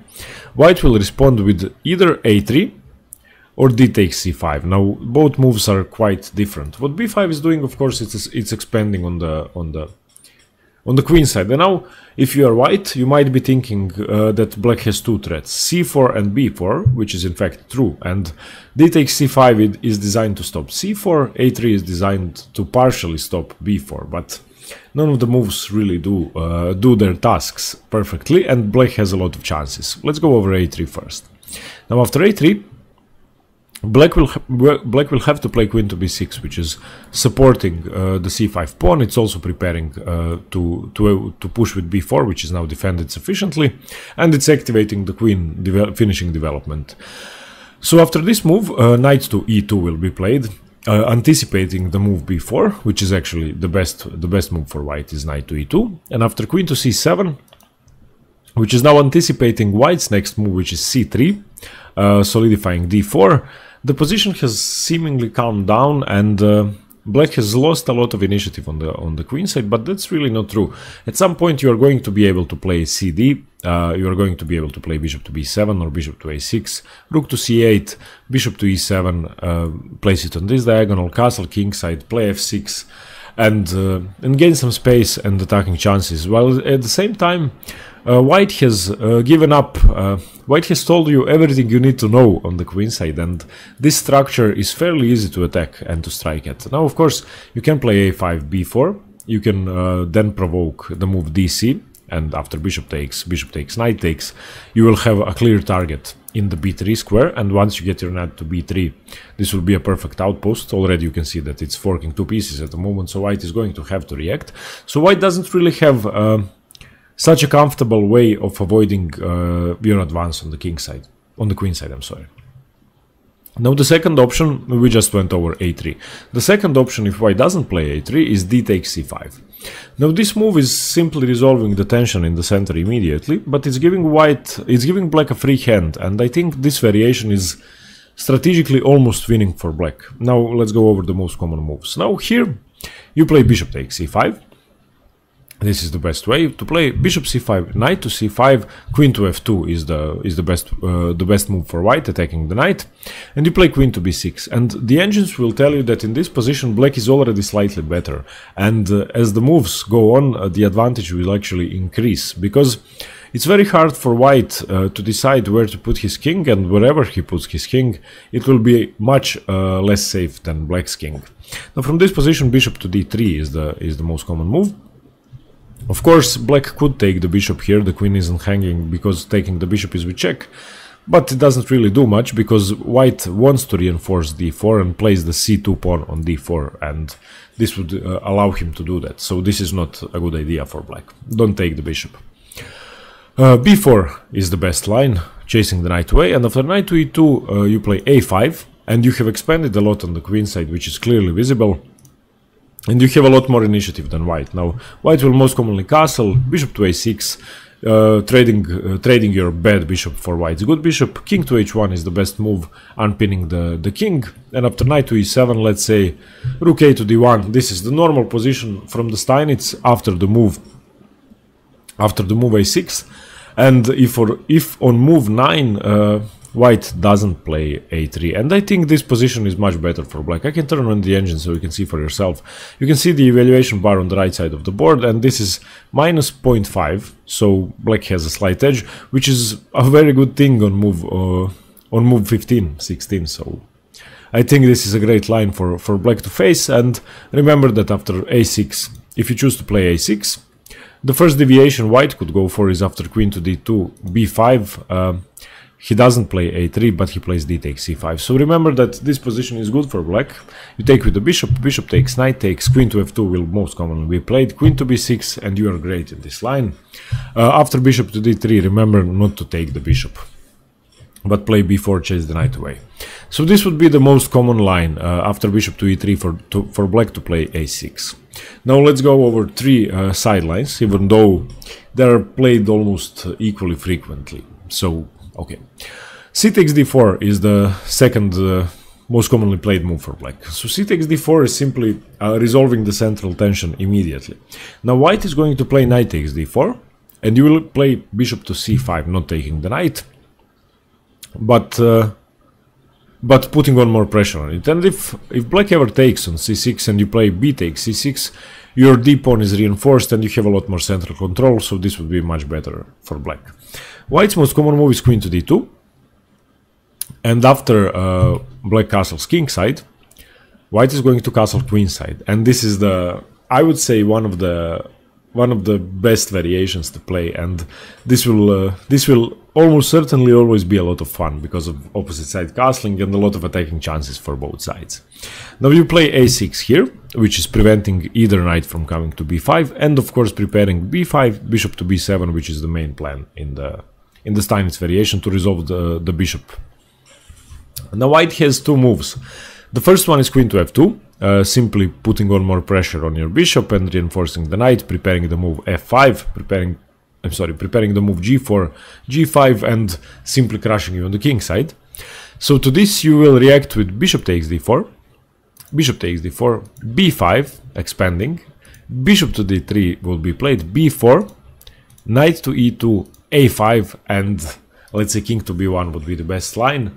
And black is almost completely winning in this position. So remember that after queen to f2, which does attack on the king side, You have to play actively. Give up your bishop pair, because your knight is supporting a lot more key squares in the position.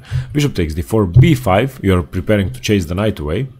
And now after bishop to d3, b4, knight to e2, a5, your plan will be whatever white does, you're going to trade the bishop, which is white's best attacking piece in this position and your worst attacking piece. After you do that, you're going to play queen to b6, rook f to c8, you're going to transfer this rook to c6 and you are going to crush white.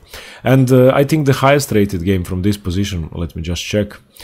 There's one game by Varuzan Akobian, Andrei Volokitin, Buman Rainer. So players with white will most commonly not enter this position because it's unfavorable for them. But if you are black, you can provoke this position very often, because on move 10 white is going to castle queenside, and this is the most common plan. And after a6, if white plays queen to f2, the engines will tell you that the position is equal, but after the most logical sequence of moves, white has a clear disadvantage, and his attack is not fast enough. And this resembles some not structurally, but because of the advantages, some dragon positions in which one side is simply slower than the other, and the side which is faster in the attack usually wins.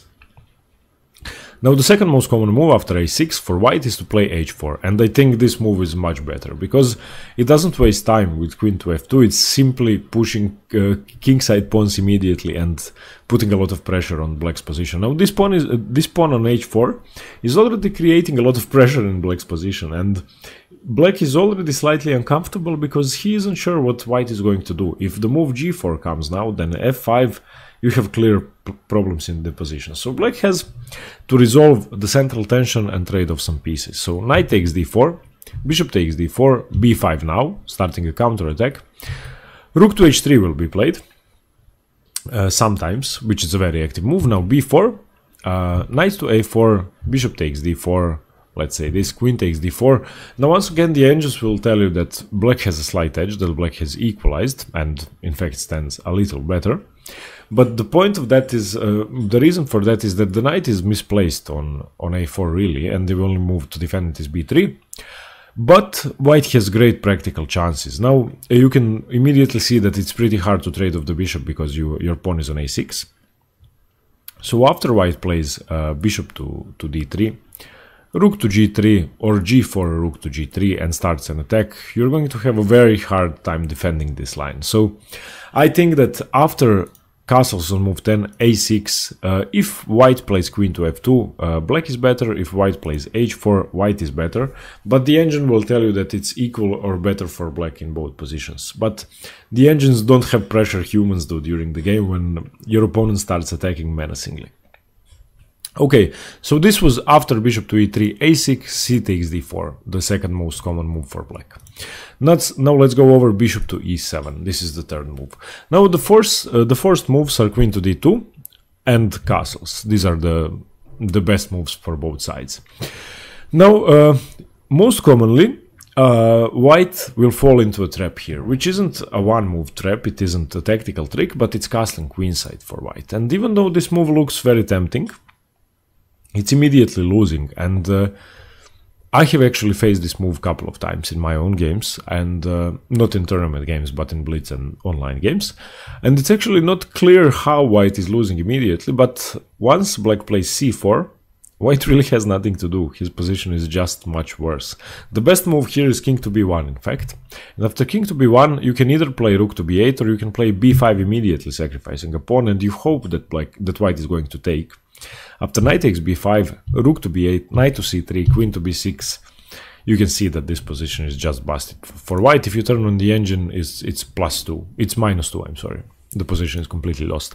So after bishop to e7, queen to d2 and castling, white can't castle queenside. This is just a bad move. So white plays bishop to e2. And after bishop to e2, b6 will be played by black. You have to develop your bishop, either bishop b7 or bishop a6, trading off your bad bishop. Castles, and black here plays f6. Now this is where, this is, I would say, the most classical variation of the Steinitz, in which you can see the thematic breaks for black and the thematic plans for white, in which The e6 pawn is the main weakness in black's camp, the d4 pawn is the main weakness in white's camp. So after f6, white's best try is d takes c5, knight takes c5, rook a to d1, bishop to b7, developing your bishop on this diagonal. Now you always have tactical tricks of d4, attacking this pawn, let's say after queen to e1, queen to g6, this will be a strong tactical threat. Now queen to e1, queen to e8, I'm sorry, queen to e1 by white, trying to get into the attack here, and you can play several moves here. Now the move f5 isn't that good for black, I would say, because you are closing down your options along the f file. I think the best move here is f takes e5, even though the engines will tell you white stands slightly better. After the move f takes e5, black has great practical chances. You can immediately see that the e5 pawn is weak and isolated, you can easily target it. You have a great outpost on the e4 square once this knight gets dislodged, and you can do that easily. And you can even double up on the e5 pawn immediately and pressure it, and it's not clear how white is going to defend. You also have a plan of playing queen to c7, provoking some weaknesses around this diagonal and attacking white. So even though the engines will tell you that it's slightly better for white, I think black stands okay. If you turn on the engine, it's plus 0.2, so nothing major in fact. Okay, so this was the move bishop to e7. Just remember that after bishop e7, queen to d2 and castling, white can't castle queenside. If you are playing this position with white, don't be tempted. Just develop normally, castle kingside and attack the e6 pawn. This is your plan. If you are black, prepare f6 and start an attack in the center and on the queenside. Okay, the last move after bishop to e3, a6, the last good move for black, even though in this position, after bishop to e3, black could play rook to b8 or b6 or move 7. I think those moves are slightly dubious, and the last logical move for black is queen to b6. This is the fourth option black would choose on move 7. Now this line is pretty forced, and there's only I think it's a straightforward line with only one move for both sides up until move 20, and the first side that deviates from the theory is going to be slightly worse, and it's actually a very unforgiving variation. After this move, knight to a4 should be played by white, and now queen to a5, c3, c takes d4, b4, and here black is supposed to be better, and he's supposed to be better after sacrificing a piece, so you should go for this sacrifice. This has been played, I think, in the US Championship just a few weeks ago. I'm going to find the game. So now you play knight takes b4, c takes b4, bishop takes b4 check. You have, of course, given up a piece, but it's for 2 pawns. It's for 3 pawns, so it's nothing that devastating. The material is equal. And white is going to play bishop to d2, bishop takes d2, knight takes d2, you are going to castle. And now after bishop to d3, white is supposed to have equalized, and you hadn't justified your piece sacrifice significantly enough. But I think that black has great practical chances. Firstly, because this pawn is now actually becoming defendable. This knight is clearly misplaced on the a4 square, and it doesn't really have any good squares. And black is going to develop the bishop easily because the queen is supporting the a6 square. And I think black has a great position here, especially after f6 or f5, closing down the center or opening it up, black is going to have great attacking chances. Now, from this position on, the best move is supposed to be b6. And b6 is supposed to give black equality. However, the most commonly played move is b5, which is gaining a tempo on the knight. But this move is supposed to be much better for white, and this is now, the advantage has gone up from 0.3 to 1.4, and even though this move has been played by some top grandmasters, the engines will tell you that it's just bad. Now, the highest rated game from this position was Sergei Karyakin, Andreikin Dmitry, and Dmitry actually won. Karyakin was playing with the white pieces. So Dmitry Andreikin managed to defeat Sergei Karyakin with this move. At the time, Sergei was 2760. It was in 2010. So practically speaking, this move does give you a lot of chances. But if your opponent is going to be theoretically prepared, and if your opponent is going to be looking at this position with an engine, he will most probably find a way to punish you. I'll just show you the line, how it goes. Now knight to b2 should be played by white. Knight to b6, reinforcing the center. Castles. Knight to c4. And this is where white has to go for something radical. because if, of course, the knight is now hanging on b2, and if white takes and you take with the d pawn, this position is just winning for black, and those three connected pawns, two of which are passed, are completely winning. So white only has one move to keep his advantage, and that's bishop takes h7. Now, as black, you should take, king takes, queen to h5, king to g8, knight to f3, preparing to get into the g5 square and checkmate. You play g6, queen to h6, and queen to c7 is your only move. Now, if from this position on white plays knight to g5, black is winning. If white doesn't play knight to g5, white is supposed to be winning. The best move is knight to d3. And after knight to d3, you can see the evaluation on the right side of the board. It's about 1.2 for white. However, after the move queen to c7, if white plays knight to g5, the position is equal or slightly better for black, because you have the move f6. After f6, queen takes g6, queen to g7, he has to take, because if he doesn't, you are going to take the knight. Queen takes g7, king takes g7. Now this position is -1 for black. E takes f6 is the best move for white, and in this position you shouldn't be taking the pawn. The best move is king to g6, simply because you are preparing the move e5 and weakening the defense of this knight. And if you play, let's say, rook takes f6 first, and then you try to play e5 and weakening the knight, it gives white a lot more options. And especially if after e takes f6 you take with the king, then if you play e5, f takes e5, king takes knight, then rook takes rook is winning for white, of course. That's why in this position you play you play king to g6.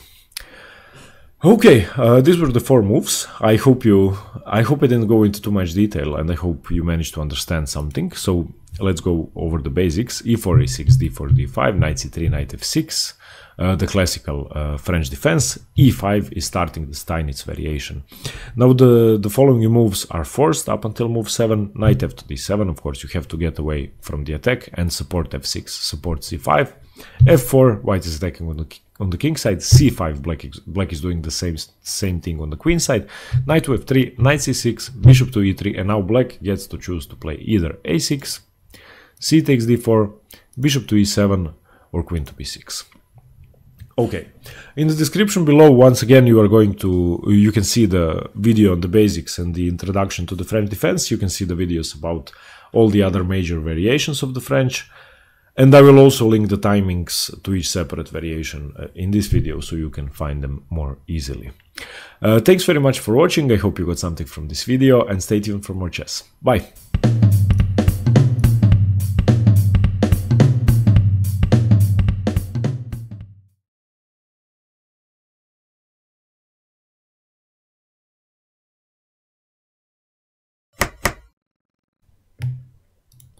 Hello everyone, Stepan here.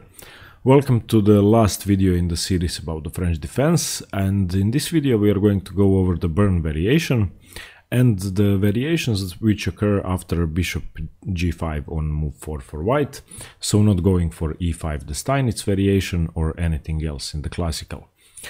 If you are unfamiliar with the French defense theory, I would advise you to watch the video I made on the basics first. I will link it in the description below, and I will also link all the other variations and the videos in which I cover each one in detail. So after e4, e6, of course, the French defense, d4, d5.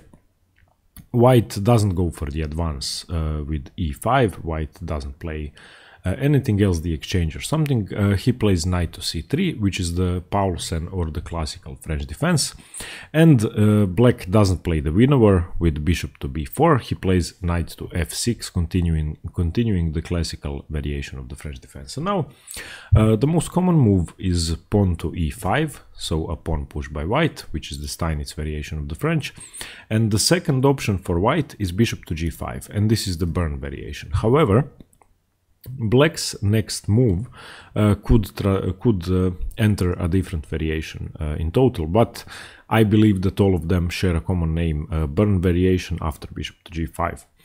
So black can choose between three moves in this line, and continuing the Bern variation is the move d takes e4, immediately striking at white's center and shattering the pawn structure. And this is the burn variation. The sidelines and the other variations which occur after bishop to g5 for white on move 4, we are going to cover after the main line. So after d takes e4, there's basically only one move for white, and that's recapturing the pawn with the knight, so knight takes e4.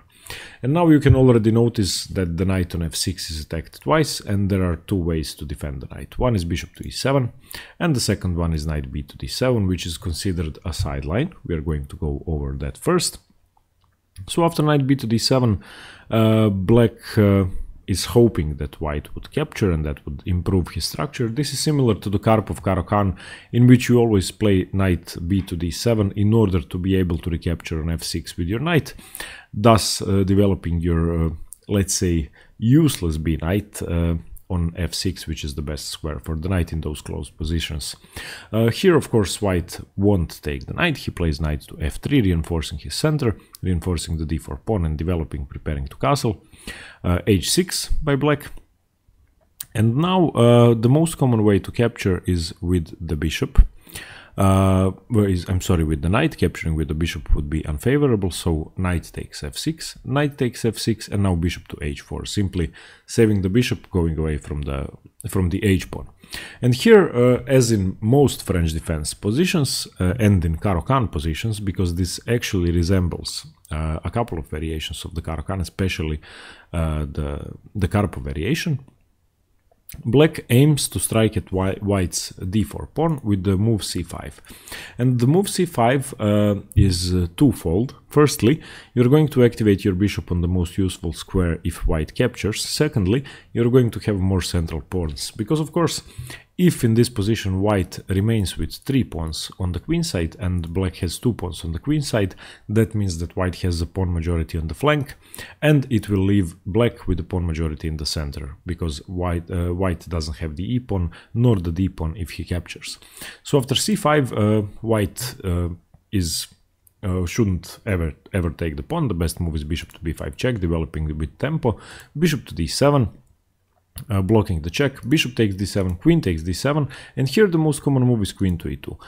And after queen to e2, white is preparing to castle queenside. He could also castle kingside. However, castling queenside gives him a lot more attacking prospects, especially since the queen has naturally developed to d7 after recapturing the bishop.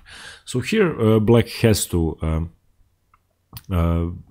restrain white from doubling his pawns on the f-file, so bishop to e7 is played to be able to recapture with the bishop if white ever takes, and now white castles queenside. Black here in this position doesn't do anything about the pawn. Black in fact has a slight advantage in this position with the move castles. And you should of course let white capture the c5 pawn if he wishes to do so. So after castling, white's best move is to capture the pawn, so now d takes c5 and queen to c6 is double attacking the pawn. The only way to defend the pawn is with the move b4, which is just a bad move. You should never play that because your king will be too weak. But of course, if you decide to capture the pawn with the bishop, then after bishop takes f6, g takes f6, black's king is also unsafe. So if you capture the pawn, capture it with the queen. So this is the sideline. After bishop to g5, d takes c4, knight takes c4, you play knight b to d7, and this is played less often than bishop to e7, so it's a very good sideline to know. Just remember that after this h6, knight takes f6, knight takes f6, bishop to h4, you should play c5. This is the most important move in this variation. If you don't play c5, you're basically going to be worse and white will have an advantage. But this variation is okay. And here, even though you are giving up a pawn, this gives you a lot of attacking possibilities and a lot of piece activity, and definitely something to work with along the c file. And white, if you're playing this with white, then you should always at some point play king b1, as Ben Feingold would advise. So that's it. After knight takes e4 on move 5 for white, the most common move is to play bishop to e7, simply defending the knight that way and preparing to recapture with the bishop. In this position, white should take with the bishop. Bishop takes f6, not with the knight. Because if he takes with the knight, after knight takes, bishop takes, you have to take with the bishop anyway because your d4 pawn is falling, and if you move the bishop away to e3 then your position is just too passive, and after a move such as knight c6 and castling, black stands better. So bishop takes f6, and here black could choose between two moves, gf6 and bishop f6. You might be surprised, but taking with the g-pawn and ruining your pawn structure is the most common way to capture. Taking with the bishop is okay as well, and we are going to go over that first. So bishop takes f6. Taking the bishop with the knight is a bad move because you are you're basically giving black your extra opening tempo. And after knight takes bishop, queen takes bishop, black has one extra developed piece, and black is a tempo up and much better. So you should play knight to f3, not doing anything about the bishop. Black castles. Queen to d2 is the best move, once again preparing to castle queen side and attack black's king. Knight to d7, castles, and now bishop to e7. If you want, you don't have to save the bishop. You can play b6 in this line, developing your bishop to b7, and that's also good. But just remember that after castles queenside, you can either play bishop e7 saving the bishop pair, which is an advantage of course, however this position is closed so it isn't as obvious, or you can play b6, because if white ever decides to capture on f6, knight takes f6, you have just won another extra tempo, so that wouldn't be a good idea for white. So this is the sideline, bishop takes f6. After bishop takes f6, you can take with the g-pawn, which is the main line. So after gf6, you have of course doubled your pawns, but you have a lot more attacking prospects. And if you remember, if you have watched my videos on the Bronstein-Larsen variation of the Caro-Kann, this position is somewhat similar to that, and similar ideas can be applied. So if you want to play aggressively with black, this might be a good option, following the main line of the Bern variation. Here white plays knight to f3.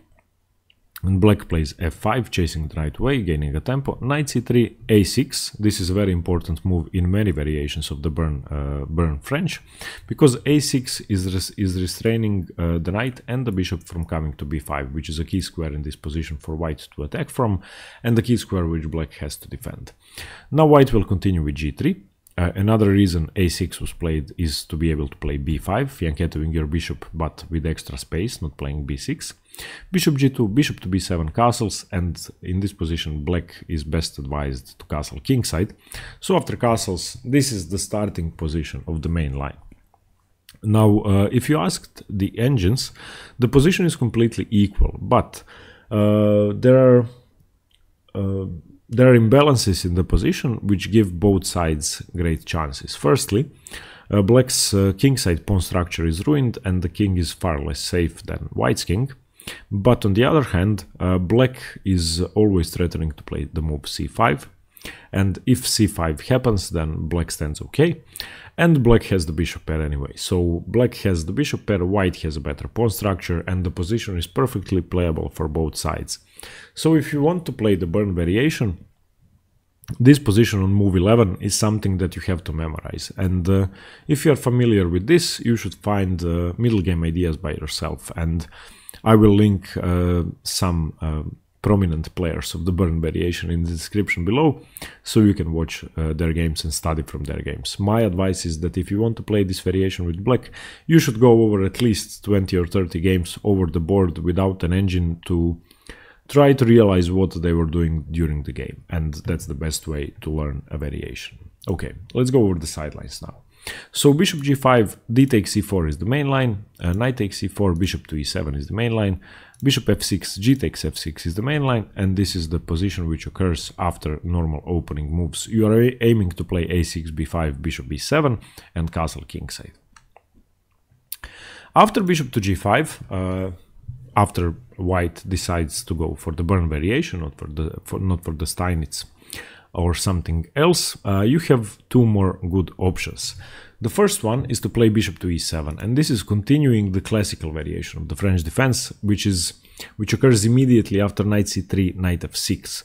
But it's tough to categorize all of the variations, so I think this should be the Bern variation anyway, even though it's classical by transposition.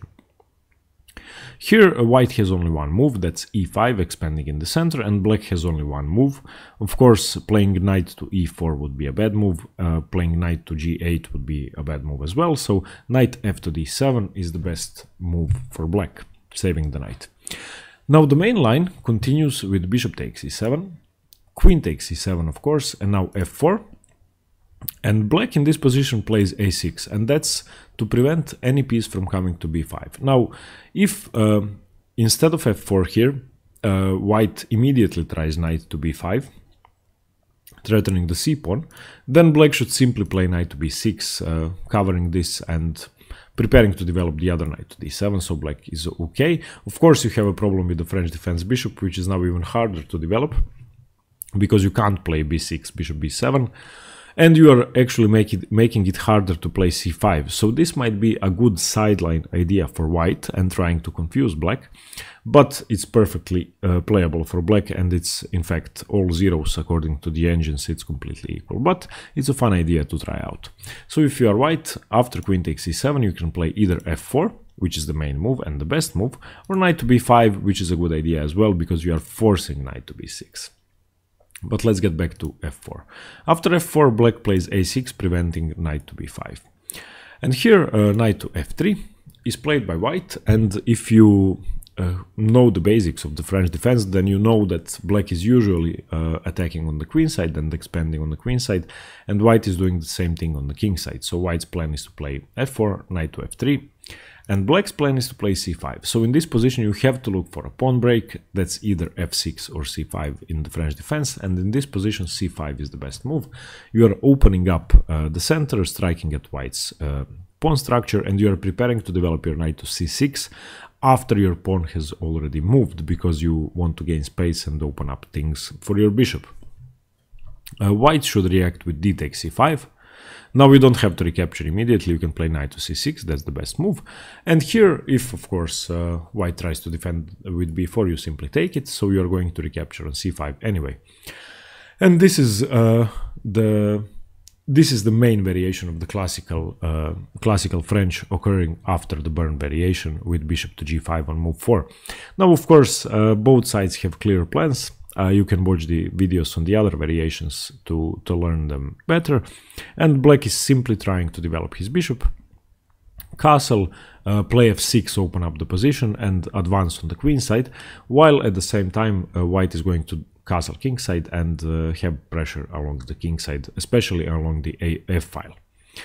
Okay, so after bishop to e7, the classical variation, e5, knight f to d7, bishop takes e7 is the main move, continuing the classical, and after knight f to d7 there's a very interesting move that white could go for.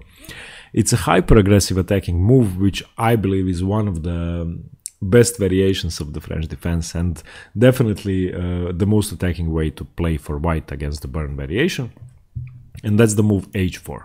And h4 is the Alekhine-Chatar attack, and that's a pawn gambit, because now black plays bishop g5, hg5, queen g5, black has won a pawn. However, firstly, white has a couple of tempi which he could gain, and secondly, white has a menacing attack along the king side, and black has to be extra careful not to mess up and lose out of the opening. White plays knight h3, gaining a tempo on the queen, queen e7, knight to f4, a perfect square for the knight. Looking at the black's main weakness in the French defense, the e6 pawn, which makes it extremely hard to ever push f6.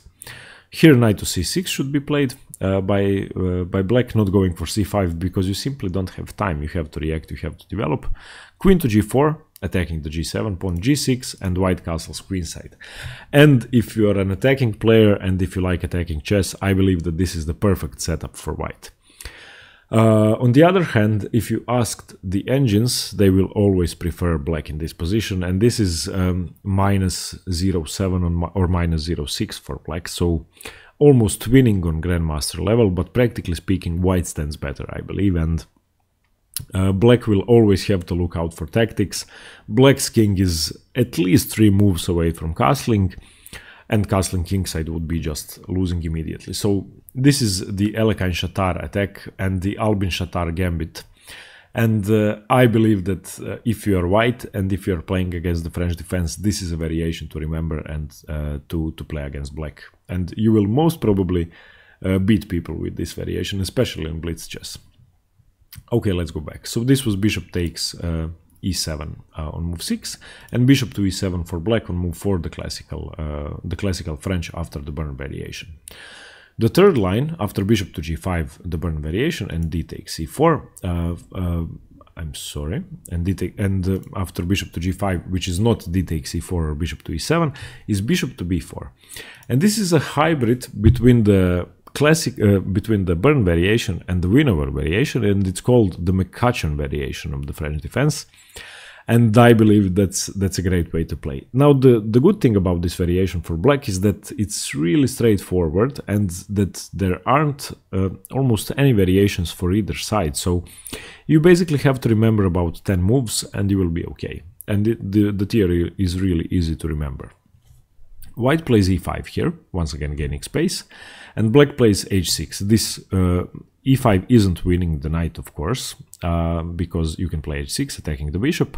And if white takes the knight and you take the bishop, then black stands better, because you are opening up the h-file and you're going to be able to have a lot more activity than white. So the best move for white is bishop to d2. You can also go to e3. But d2 is considered to be a better square.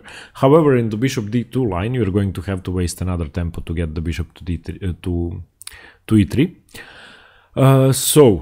After this, black is best advised to take on c3, bishop c3, and here you take with the b pawn, because if you take with the bishop, then you're constantly going to have to defend the d4 pawn, white's main weakness in the French defense, and this way you are safe.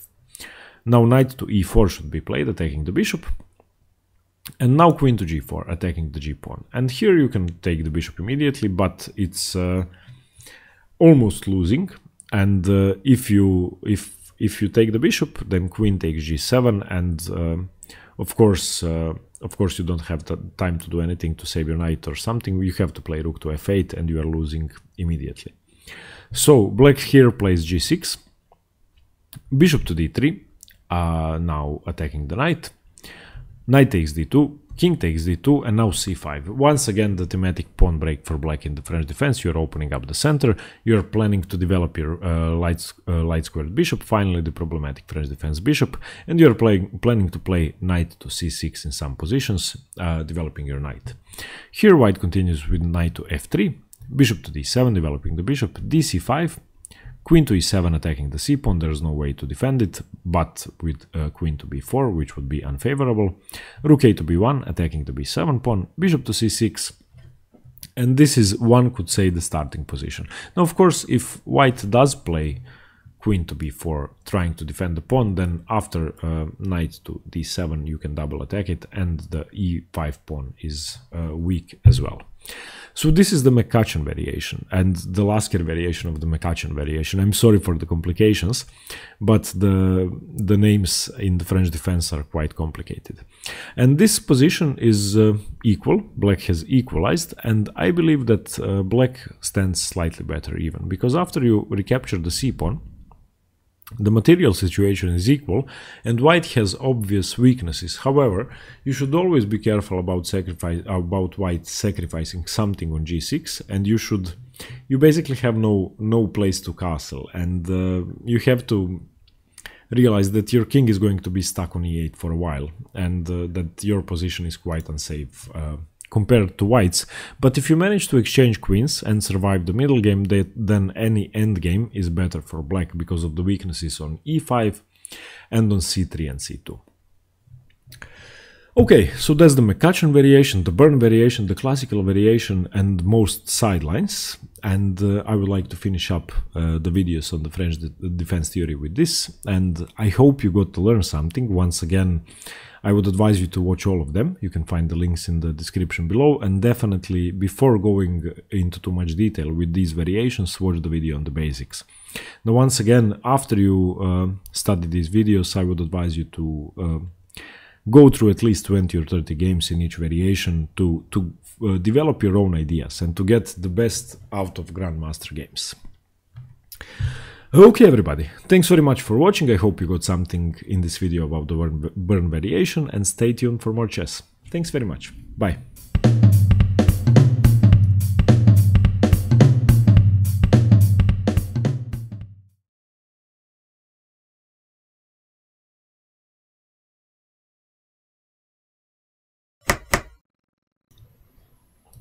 Hello everyone, Stepan here. I'll continue the series on the French defense with the win-over variation, which is perhaps the most important variation for any player with black to know, and by far the most aggressive way for black to play the French defense. It occurs out of this position. This is the classical French, or the Paulsen French variation. After e4, e6 the French defense, d4, d5, white plays knight to c3. Other moves, of course, are knight to d2, the terrace French, e5, the advanced, or e takes d, which would be the exchange French defense. Sorry. But the win-over occurs out of the classical variation. And the win-over defense is black playing bishop to b4 on move 3. This is now the win-over French. And you can see that both sides are pretty much having the same issues they had in the other variations I have covered, and both sides have common French defense plans. Now black, of course, is aiming to disrupt white's central control with a break such as c5 or f6 in the future, and white will want to advance in the center, have more space on the king side as well, and start a kingside attack. And the point of the move knight to c3 is to control the center, but accept the fact that it will be hard to defend the d4 pawn, and this will be the main theme of the opening in the first moves. Now white's most common continuation is the move e5. We will concentrate on that move first, and we will come back to the sidelines later in the video. After e5, black has several moves he could play. The most important and the most active move is c5, which is immediately breaking on the queen side, after which white is playing a3, which is chasing the bishop away. It could either take or return to a5, which would be the retreat variation of the win-over. But after this, the most common line is bishop takes c3, b takes c3, and now knight to e7 by black. And this is, let's say, the starting position of the main line win-over French. This could also occur out of the advanced French by transposition, but most commonly it will happen out of the win-over. Now about the early moves. After bishop to b4, of course, white doesn't have to play e5, it's just the most sensible thing to do, so he is immediately gaining space and restraining normal development by black. You can see that the knight doesn't have the natural f6 square. You can see that white has much more space in the center, of course, and this move is also indirectly blocking out this bishop out of the game, because black has, of course, no option to play e5 himself, opening up the bishop on the diagonal. Secondly, black plays c5 in order to disrupt that central control immediately. This is the only way to play. There are some sidelines, but they have similarly aggressive positions. a3 is designed to relieve the pressure from the knight if the bishop should retreat, or to simply gain the bishop pair. Now after a3, retreating, as I said, would be an okay option for black.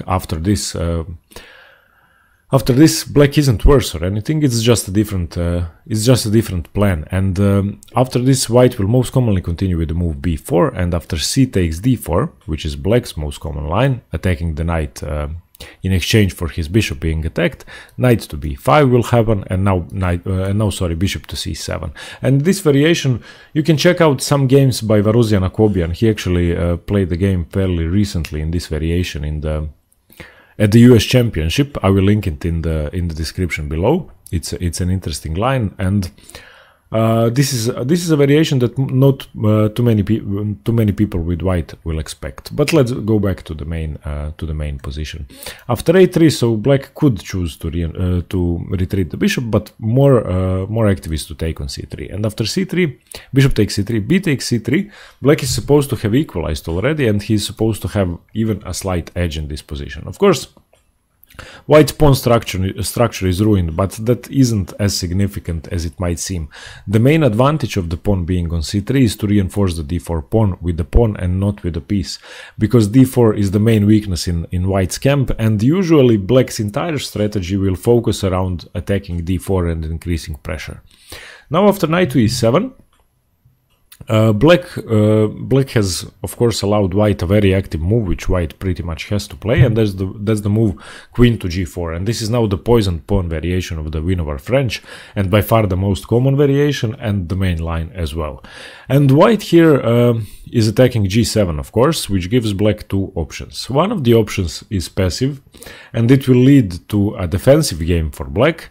And the other option is fairly aggressive, and it will lead to opposite sides castling and an aggressive game for black. So I would definitely advise the latter option.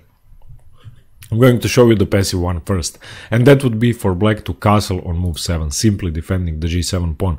But the problem is that after bishop to d3, knight b to c6, queen to h5, let's say pressurizing h7, knight to g6, knight to f3, you can see that black's entire play is defensive. Of course, he is simply trying to survive. Not that black is worse. If you ask the engines, the position is completely equal, but you can, if somebody asked you which color is attacking here, everybody would say white, and black doesn't really have anything in the attack yet. Of course, he has a structural advantage because white has double c-pawns, but he also has a positional disadvantage because his bishop on c8 is still dead. However, this position is perfectly playable for black, and after, let's say, queen to c7, preparing to open up the position, bishop e3, c4 could be another way to play. You could close the position down immediately. Now bishop takes g6 would be the most active. F takes, queen to g4. The position is of course playable. However, black doesn't have that much in the attack. You can even exchange the queens and by pressuring the c2 pawn and have some ideas like that, but it's definitely not a way to play if you're trying to win. So I would like to advise you not to go for this line. After queen to g4, not to castle. Even though it's the most sensible move, it's very hard to win that position for black. A much more active move and accepting the pawn sacrifice is queen to c7, and this is simply giving away the g7 pawn for a lot of activity. And this is the main line, the most common line of the win over French. After queen takes g7, of course, rook to g8, queen takes h7, and now you play c takes d4. In this position, of course, if white takes with c takes d4, then he is losing a rook. Queen to c3 check, king d1, queen takes a1, so that doesn't work. So after c takes d4, white has two main options. The most common move is knight to e2, simply defending this threat and not allowing you to capture on c3. You continue with knight b to c6. f4 is the most common idea for white, gaining initiative on the king side and gaining counterplay on the king side. D takes c3. Knight takes c3. Now you could try knight takes c5. It would work, of course, because if f takes c5, then queen takes knight. But white would have the move knight to b5, and after queen to b8, of course, the knight still can't be taken because you have this check here, and you pick up the rook, and the position is pretty much better for white, but black stands okay. However, after knight takes c3.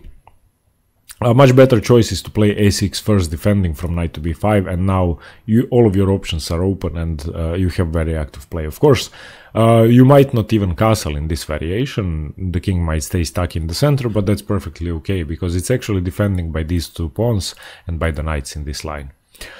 After c takes d4, white could play knight to e2. The second most common move is king to d1. However, this already gives black a slight advantage, and I would advise you to play knight b to c6. And white's most common idea will be to pressure f7, to pressure the f7 pawn. So after knight to f3, d takes c3, knight to g5. You can see that this pawn is now almost indefensible. You can defend it with knight to f5. I'm sorry.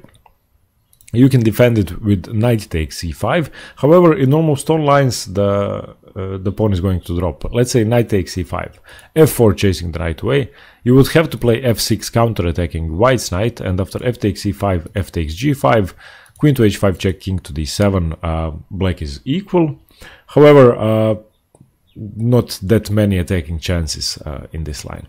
So after knight to g5, the more active line, which is, if you ask the engines, unwise for black to play, is to take with the queen. Queen takes. And of course you allow this check, but that doesn't really do anything, because after king to d7, black's king is perfectly safe and you have a lot of attacking play. You can see that white's king is misplaced.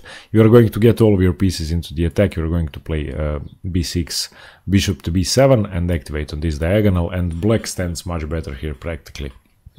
So this would be the main poison pawn variation of the win over French. So after queen to g4, you can either castle or you can play queen to c7. If you're trying to win, always go for queen to c7. And remember this forcing line. This will happen in every single game. C takes d4. Remember that white can't take. And remember that he can either play knight to e2 or king to d1. If he plays king to d1, you are already better after knight bc6, knight to b3, knight to f3, dc3. knight to g5, you can let go of the pawn, take with the queen, and have an active game. So this is a very good line. And if you do decide to castle, just try to defend as fast as possible and as good as possible. Of course, you do have counterplay on the queen side. However, it's much harder to materialize any attack for black. Okay, this was the main line. This was the poison pawn variation. Now, let's go back to this position. After bishop to b4, we just went through e5 and c5, I'm sorry, which is the main response for black on move 5.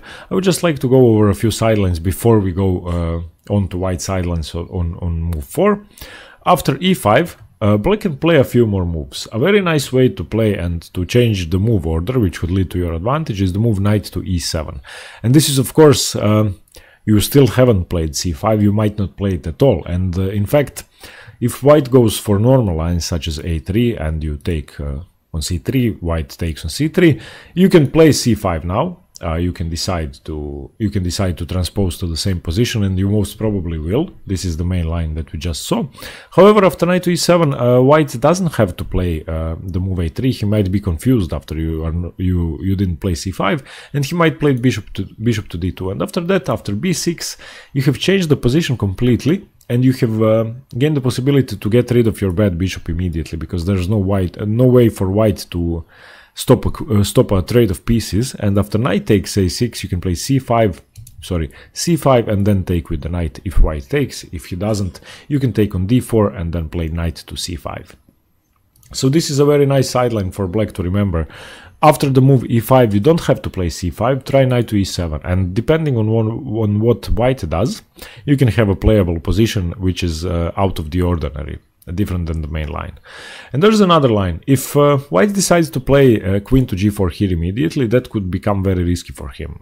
Here you do play c5, and now of course it's not possible to take the pawn on g7 and to stay. Well, okay, he could take now, queen takes g7, let's say rook to g8, queen takes h7. Now you take on on d4, and now a3 doesn't work. That's where white could go badly wrong. Of course, you have now grabbed the pawn for nothing, and black stands better here, because after a3 you always have the move queen to a5, pinning the pawn to the rook. The knight is now lost, of course, and you stand much better. The same thing would happen if after c5 black wouldn't take the pawn, but he would play white wouldn't take the pawn, sorry, but he would play a3 immediately. Then once again queen to a5 works, and this is a great line to try out. So knight to e7 on move 4 by black is a great way to avoid the mainline theory, and you are giving white some options to go wrong. Another idea that you could go for after e5 is the move b6, and once again this is getting out of the normal main lines. You aren't playing c5, you aren't playing knight to e7. Both of these moves will most probably be played anyway. However, you are preparing to develop your bishop and to trade it off for white's bishop, and this is resolving the main problem of the French defense, the bad light squared bishop on c8. So b6 is another way to go. So okay, after e5, the most common move is c5, getting into the poison pawn variation, the main line, but also try b6 and try knight to e7. These are very interesting sidelines. Now let's go back to this position, the position in which the win over French starts, bishop to b4. We just went over e5, the main response and the most active response for white. However, there are a few more lines that white could go for. Firstly, this is e takes d5. This is the delayed exchange variation. It doesn't offer that much to white. The position is perfectly equal and very boring. So after e takes d, bishop to d3, knight to c6, a3, bishop takes, b takes, knight g to e7. It's a dry position in which white doesn't really have that much. He has doubled c pawns. Of course, they are easily liquidated with c4, but still there's nothing much in the position. Black is going to castle kingside, white is going to castle kingside, black is going to play bishop to e6, white is playing knight to f3. Black has a weak e5 square, but that's the main weakness in his position, so nothing really that major. This is a line you could play with white, but I think it's much better to go for the main line. Another variation is knight to e2, and this is, I would say, the most interesting line, is the Alekhine-Marozzi gambit, and if you would like to see this in more detail, I think Varuza Nakobian made a very detailed video for the St. Louis Chess Club about this whole variation. He goes on about it for about an hour, and it's very instructive, so I would advise you to watch that as well. I will just go over the variation briefly. The main point of this move knight to e2 is to gambit the central pawn, and taking the pawn is the most challenging way for black to approach the variation. So first, of course, after knight to e2, you play d takes e4. After e3, after a3, bishop takes c3, knight takes c3, knight to c6. Defending the pawn immediately would be bad for black. If he tries f5 in this position, this would give a lot of activity to white, and he would be almost winning. After the move f3, wrecking the position, you would have to take with e takes f3, queen takes f3. You can see that e6 is weak. You can see that your entire position is very loose despite having an extra pawn, which doesn't really mean anything in this position. So after the move knight takes c3, you don't defend the pawn, you play knight to c6, and white doesn't really have time to take it. Of course, if in this position knight takes c4, then you simply take on d4 with the queen, so this isn't an option still. And after knight to c6, white will most commonly continue with the move bishop to b5, pinning the knight. Now you continue with knight to e7, reinforcing that. Now once again, taking here would be inadvisable. It wouldn't be such a good move because once again, black would have too much activity. Let me just show you that variation. If knight takes c4 in this position, then queen to d5, attacking the bishop, attacking the knight, and you can see that, of course, the pieces can be defended. That doesn't mean anything. Of course, bishop can retreat to d3, but then queen takes d4, and once again, black stands much better. That's why after knight to e7 and bishop after knight to e7, reinforcing the knight, bishop to g5 is played, pinning the other knight, and in this position, black plays f6. Attacking the bishop, and after bishop to e3, castles. The main move for white here is queen to d2, and this is, let's say, the starting position of the Alekhine Morozzi gambit in the French Winover, and it's a very exciting way for white to play. However, black is supposed to be better out of the opening, and white can't really prove the compensation for the pawn if black plays well. So just remember that if white plays knight to e2, we have d takes e4, a3, bishop takes, knight takes, knight to c6. Remember to play knight to c6, never to play f5 early on defending the pawn. This would give white too much activity, and if you do play knight to c6, white can't regain the pawn anyway. So this is the Alekhine Morozzi gambit, a very exciting line. After bishop to b4, if not e takes d5, the delayed exchange, if not e5, the main line, or knight to e2, which would be the Alekhine Morozzi gambit, there are a few more lines that white could go for. Firstly, a3. This is the so-called Wickelmann-Reiner gambit, and it's also offering a central pawn, and it's a very nice way to surprise your opponent with black if he isn't prepared. Of course, here black should take, bishop takes c3, b takes c3, and now d takes c4, grabbing a pawn. And this will lead to positions similar to the poisoned pawn variation. After queen to g4, attacking g7, you play knight to f6, queen takes rook g8, queen to h6, and now rook to g6 could be played for another tempo. And after queen to d2, you play b6, preparing to fianchetto your light squared bishop. You basically got rid of your main weakness in the position. The material situation is even. Both sides have wrecked pawn structures and unsafe kings, so this will lead to exciting games every time. So as white, if you want to surprise your opponent, play a3. It's a very interesting line. Of course, you are at the moment you are giving up a pawn temporarily, but you will regain g7. Give black some activity, and both sides have a lot of stuff to play for, and it's a very interesting position for both colors. Now let's go back. After bishop to b4, there are two more passive variations you could go for. Firstly, bishop to d2. This is called the finger slip variation, and it used to be played by a lot of players in the past. I wouldn't say that's too challenging for white, too challenging for black, because normal continuation should be d takes c4, and after queen to g4, attacking g7, then simply queen takes d4, defending the g7 pawn, and it's supposed to be equal. However, after white castles, it's once again a very double-edged position, which could lead to some exciting variations and exciting fighting games. So after bishop to d2, remember that this is not a passive move. It just doesn't give that much to white, practically speaking, but it could lead to a lot of excitement. If you are black, take on e4. So d takes e4, white will have to play queen to g4 to justify his position, and you take on d4 now. And after this, white will castle, and you can see that white gambited 2 pawns. Of course, he could have regained one immediately on e4, and he most probably will. However, your position is, as black, your position is seemingly very loose, and white has already castled, white has a lot of piece activity. So if you are white, remember, this line is a very aggressive way to fight the win over French, and actually a great surprise weapon. This is the finger slip variation, so bishop to d2 on move 4.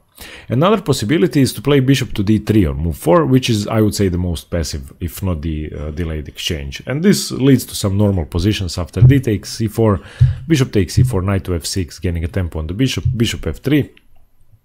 The difference is that this bishop is now designed to stop any plans the c8 bishop might have, so now black is going to have a hard time developing. And practically speaking, of course, that can be resolved easily. However, if you face it for the first time, you might feel uncomfortable. So you play c5 here, knight to e2, knight to c6, a3, bishop takes, b takes, e5. This is a very aggressive move that you have to remember. And of course, you have to exploit the fact that white's center is about to crumble. Castling would be okay, of course, slightly passive, but okay. But if you have the chance, break another time in the center. And e5 really can't be reacted to by d5. The best move would actually be to castle and to allow you to take.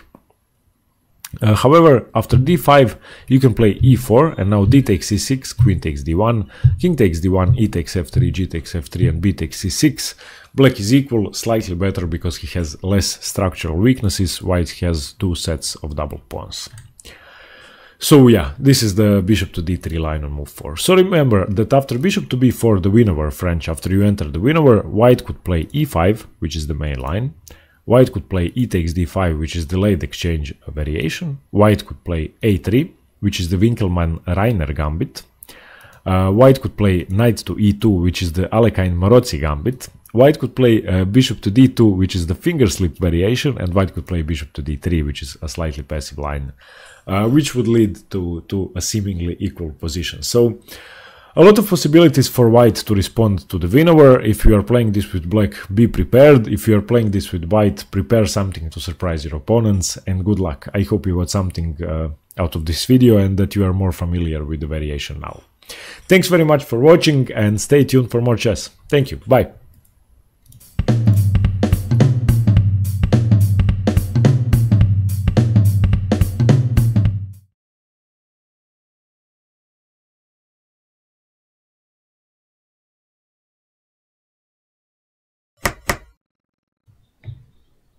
Hello everyone, I'll continue the series on the French defense with the advanced variation, which is, I believe, one of the simplest ways for white to play, and there's not as much theory as in other moves which white could choose on move 3, and I think this is an okay variation to start with against the French, as opposed to the Tarrasch or the classical. So e4, e6, d4, d5, and here is where white decides whether he is going for the classical, for the Tarrasch, for the exchange, or for the advance. And if he plays the move e5, so advancing the pawn, this is now the advanced French. And the point of this variation is that white is trying to gain space as soon as possible, and both sides have their common problems in the French defense, and this variation, the advanced variation, actually amplifies the significance of the plans for both sides. And the pawn structure is highlighted as well. And this is, in fact, the classical French pawn structure, in which the bishop is bad, in which black is looking for f6 and c5, and white is looking for f4, f5, and trying to attack on the king side. I would like to say just that if you are unfamiliar with the theory, basic theory of the French defense, I have made a video, introductory video to the French defense. I have linked it in the description below, and I will also link all the other variations I have made detailed videos on. So if you are unfamiliar with the theory, check out those first, and this video is going to focus only on the advanced French. Now in this position, Black has tried several moves, but there is one and only one move which is considered good here, and that's c5. Immediately trying to seek counterplay and expanding on the queen side, looking for a pawn break and challenging white's central structure and the weak d4 pawn. So c5 is basically the only move that you should ever play. The only other option that seems okay, which might be a good surprise weapon, which definitely not many people will be prepared for, is the move b6. Now the problem with b6 is that it doesn't give black that much counterplay, and black isn't as fast to equalize.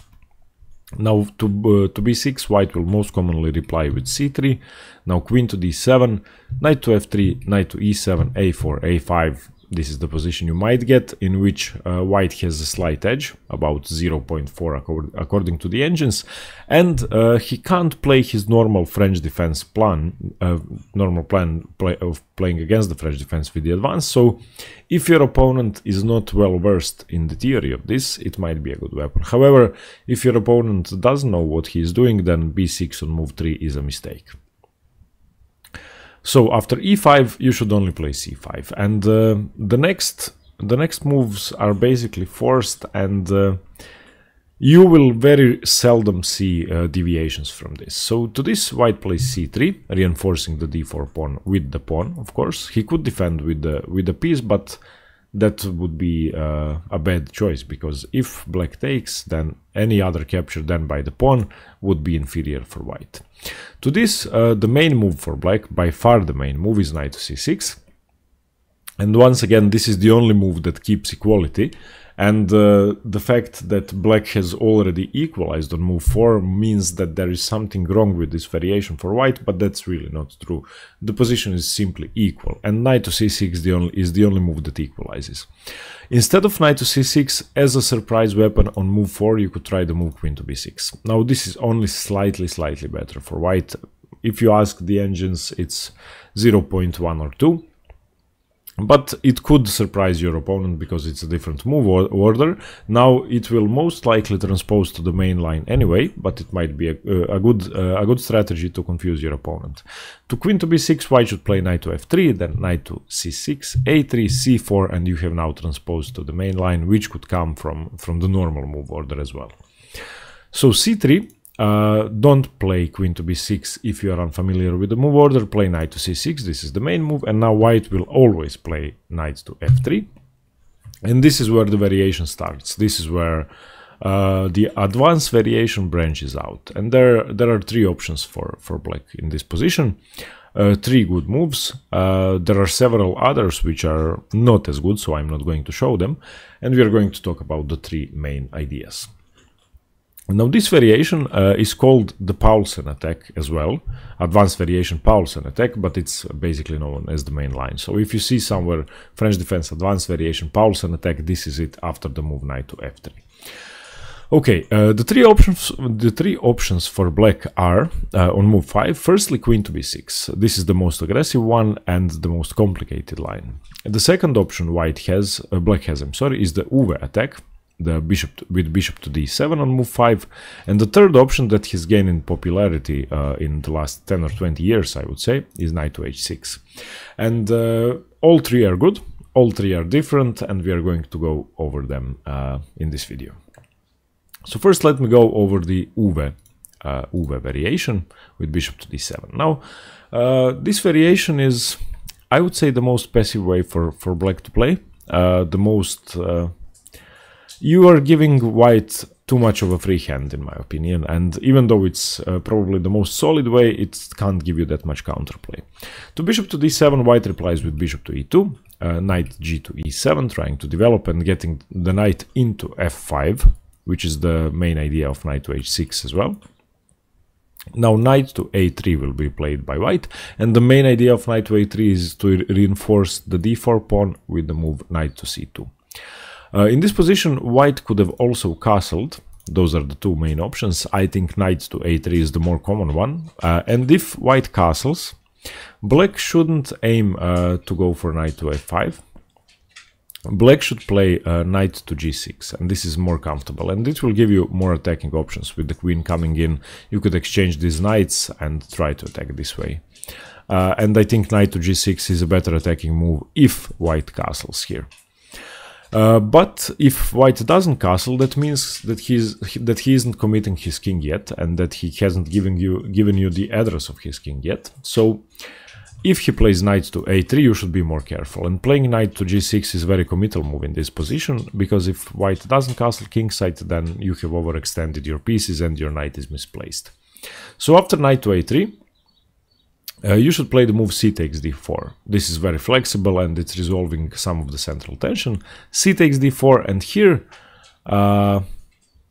and here, I mean, the best move is knight to f5, and this is the most commonly played move, but it could backfire as well. Now, I think that ideas such as g4 could work here. If you are white, if you are playing a lower rated opponent, you should be careful with ideas like that. But let's say g4 immediately, it's perhaps, you can see the engine evaluation on the right side of the board. I have played this myself, in blitz games especially, and I think it's a good way to confuse the issue, but it might be double-edged. So of course, if knight h4, queen h4, black is supposed to be better here, but you have a very aggressive setup, and the move such as bishop to f4 could definitely bring you something close to practical equality, if not equality engine-wise as well. And I think that white stands a great chance here, despite being worse. So just remember that after the move knight to f5, you have an aggressive option of playing g4, but in a tournament game against a stronger opponent, that might be unwise. So the best move is knight to c2, simply reinforcing the d4 pawn, getting the knight back into the game.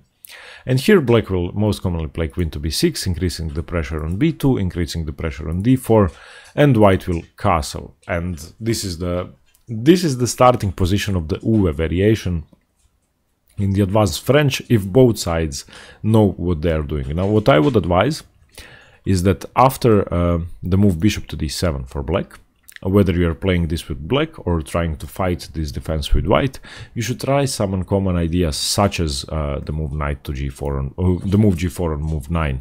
And there are a few possibilities like that earlier on in the position and later on in the position.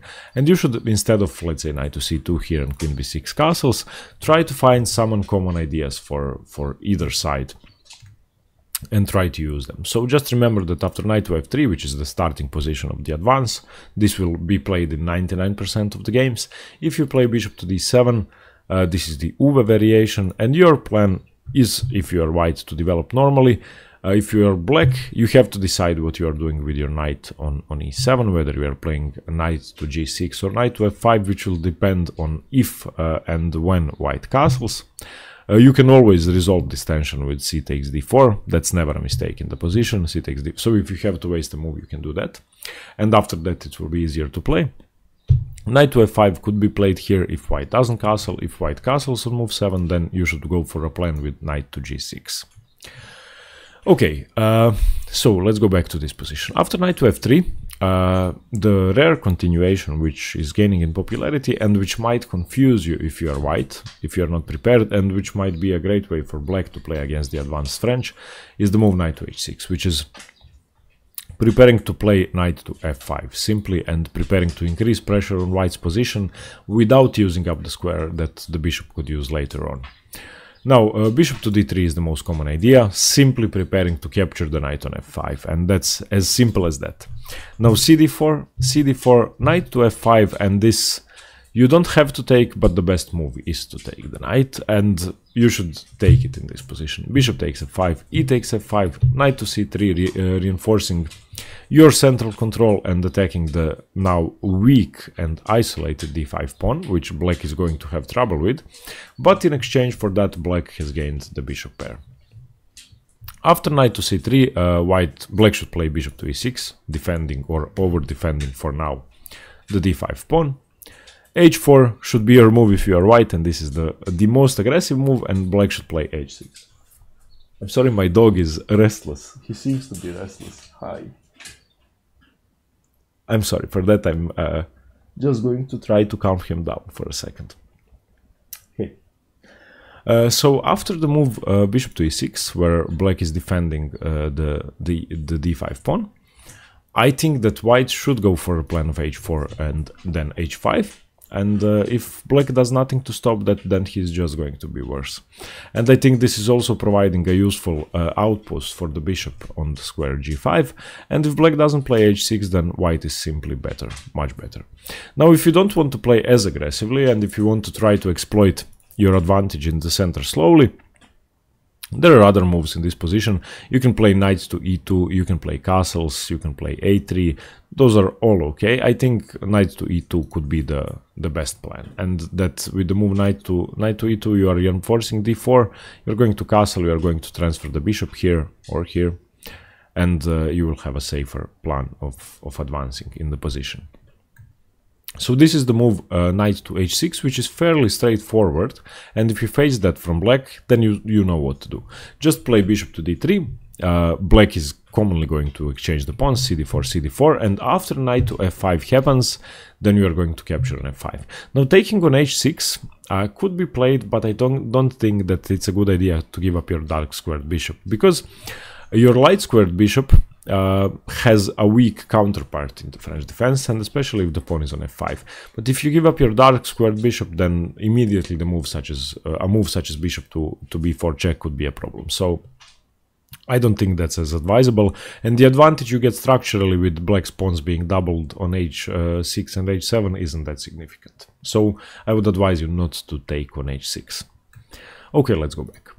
After knight to f3, so we went over bishop to d7 and knight to h6. The most common move by far is queen to b6, and this is continuing the main line or the Paulsen attack in the advanced French. Now, white pretty much has one move which is the best.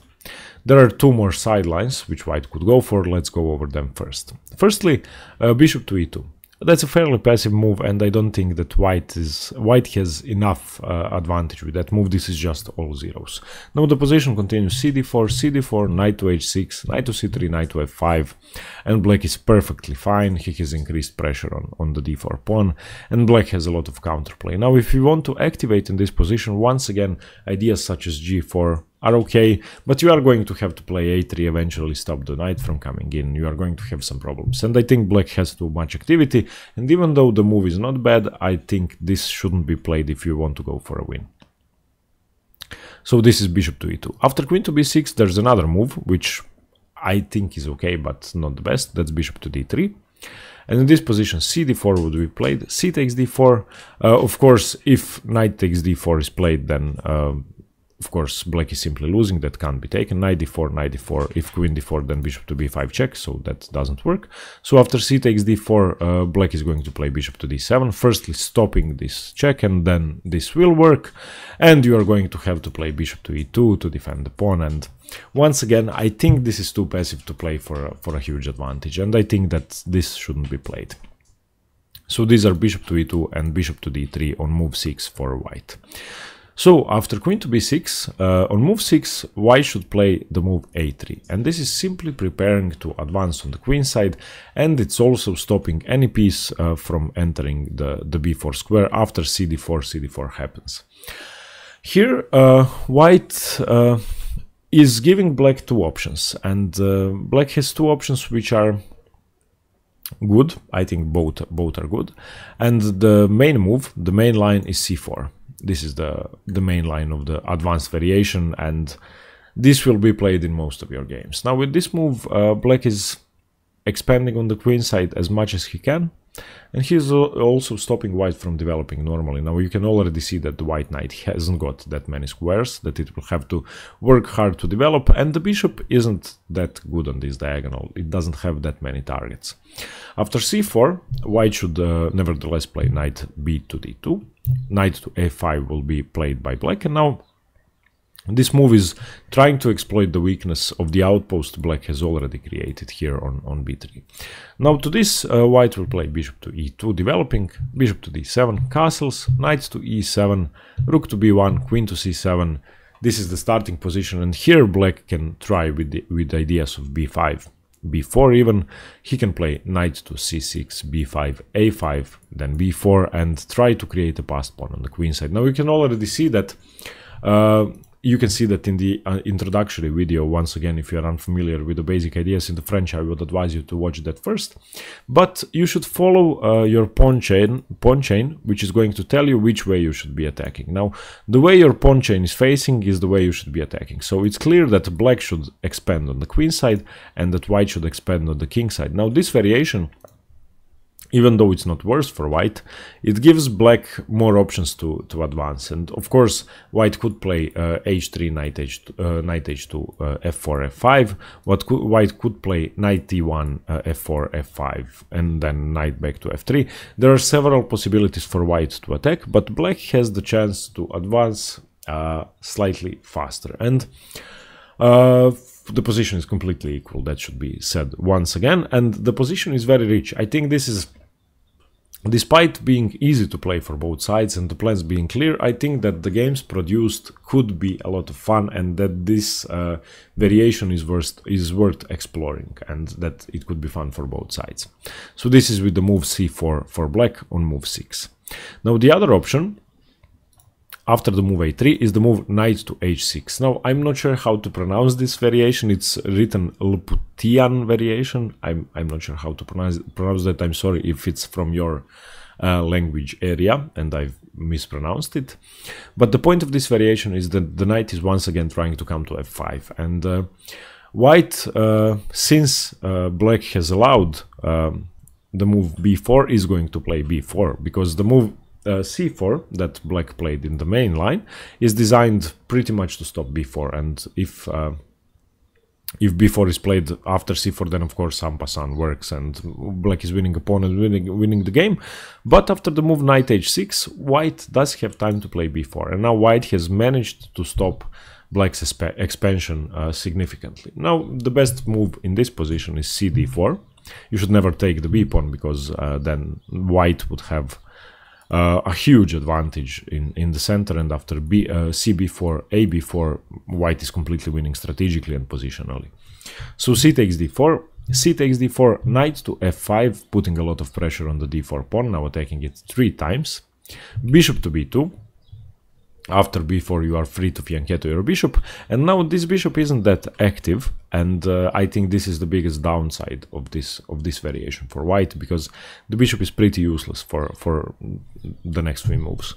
Bishop d7, g4 should be played here, and this justifies the slow bishop on b2. This justifies allowing black to pressure d4 as much, because white has a clear plan of attack, and I think this is very fun for white and very aggressive, and a very aggressive way to play. So if black plays knight to h6 on move 6 instead of c4, you shouldn't despair, you should be happy, because you are going to have an attacking game. So b4, you have to use the opportunity to play that now. cd4, cd4, knight f5, bishop b2, bishop d7, g4, chase the knight away. Now the knight is going to go to e7 in almost all games. There are no more logical moves. And you're going to play knight to c3. And now you can already see that the game is shaping up, and you can see what the plan of attack is. White is doing the same thing he's doing normally in the French defense, expanding on the king side, and black isn't really doing that much. Black hasn't been attacking yet.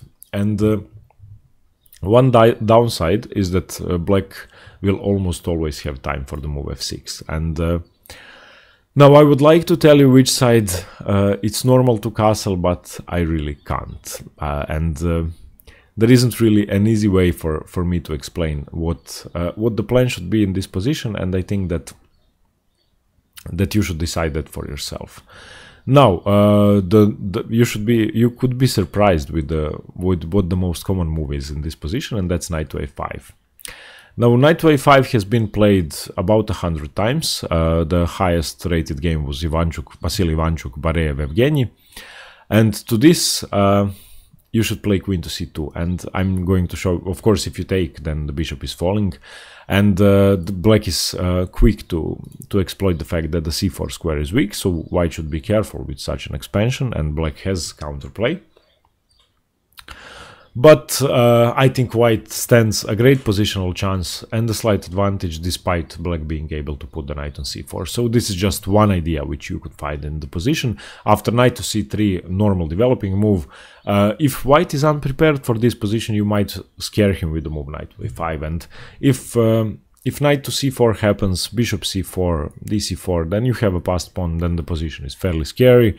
You could try queen to c7 before playing knight to a5, but of course then the bishop wouldn't be dropping, so that doesn't work. So we have to find some nuances in the position which could allow you perhaps that after knight to c4, bishop c4, you can take with the rook. You can reinforce the pawns in some other way, and the position is very rich. And I will advise you to look at games by strong French defense players. I'm going to link some in the description below. And the best way to learn this is to try and reach some critical positions such as this one.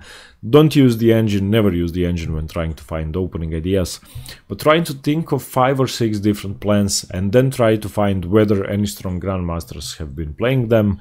If nobody has ever played that, find where you went wrong. If somebody has played it, find how they improved on your ideas. And this is the way to master an opening. And that's it. Thanks very much for watching. I hope you got something from this video on the advanced French, and stay tuned for more chess. Thanks very much. Bye.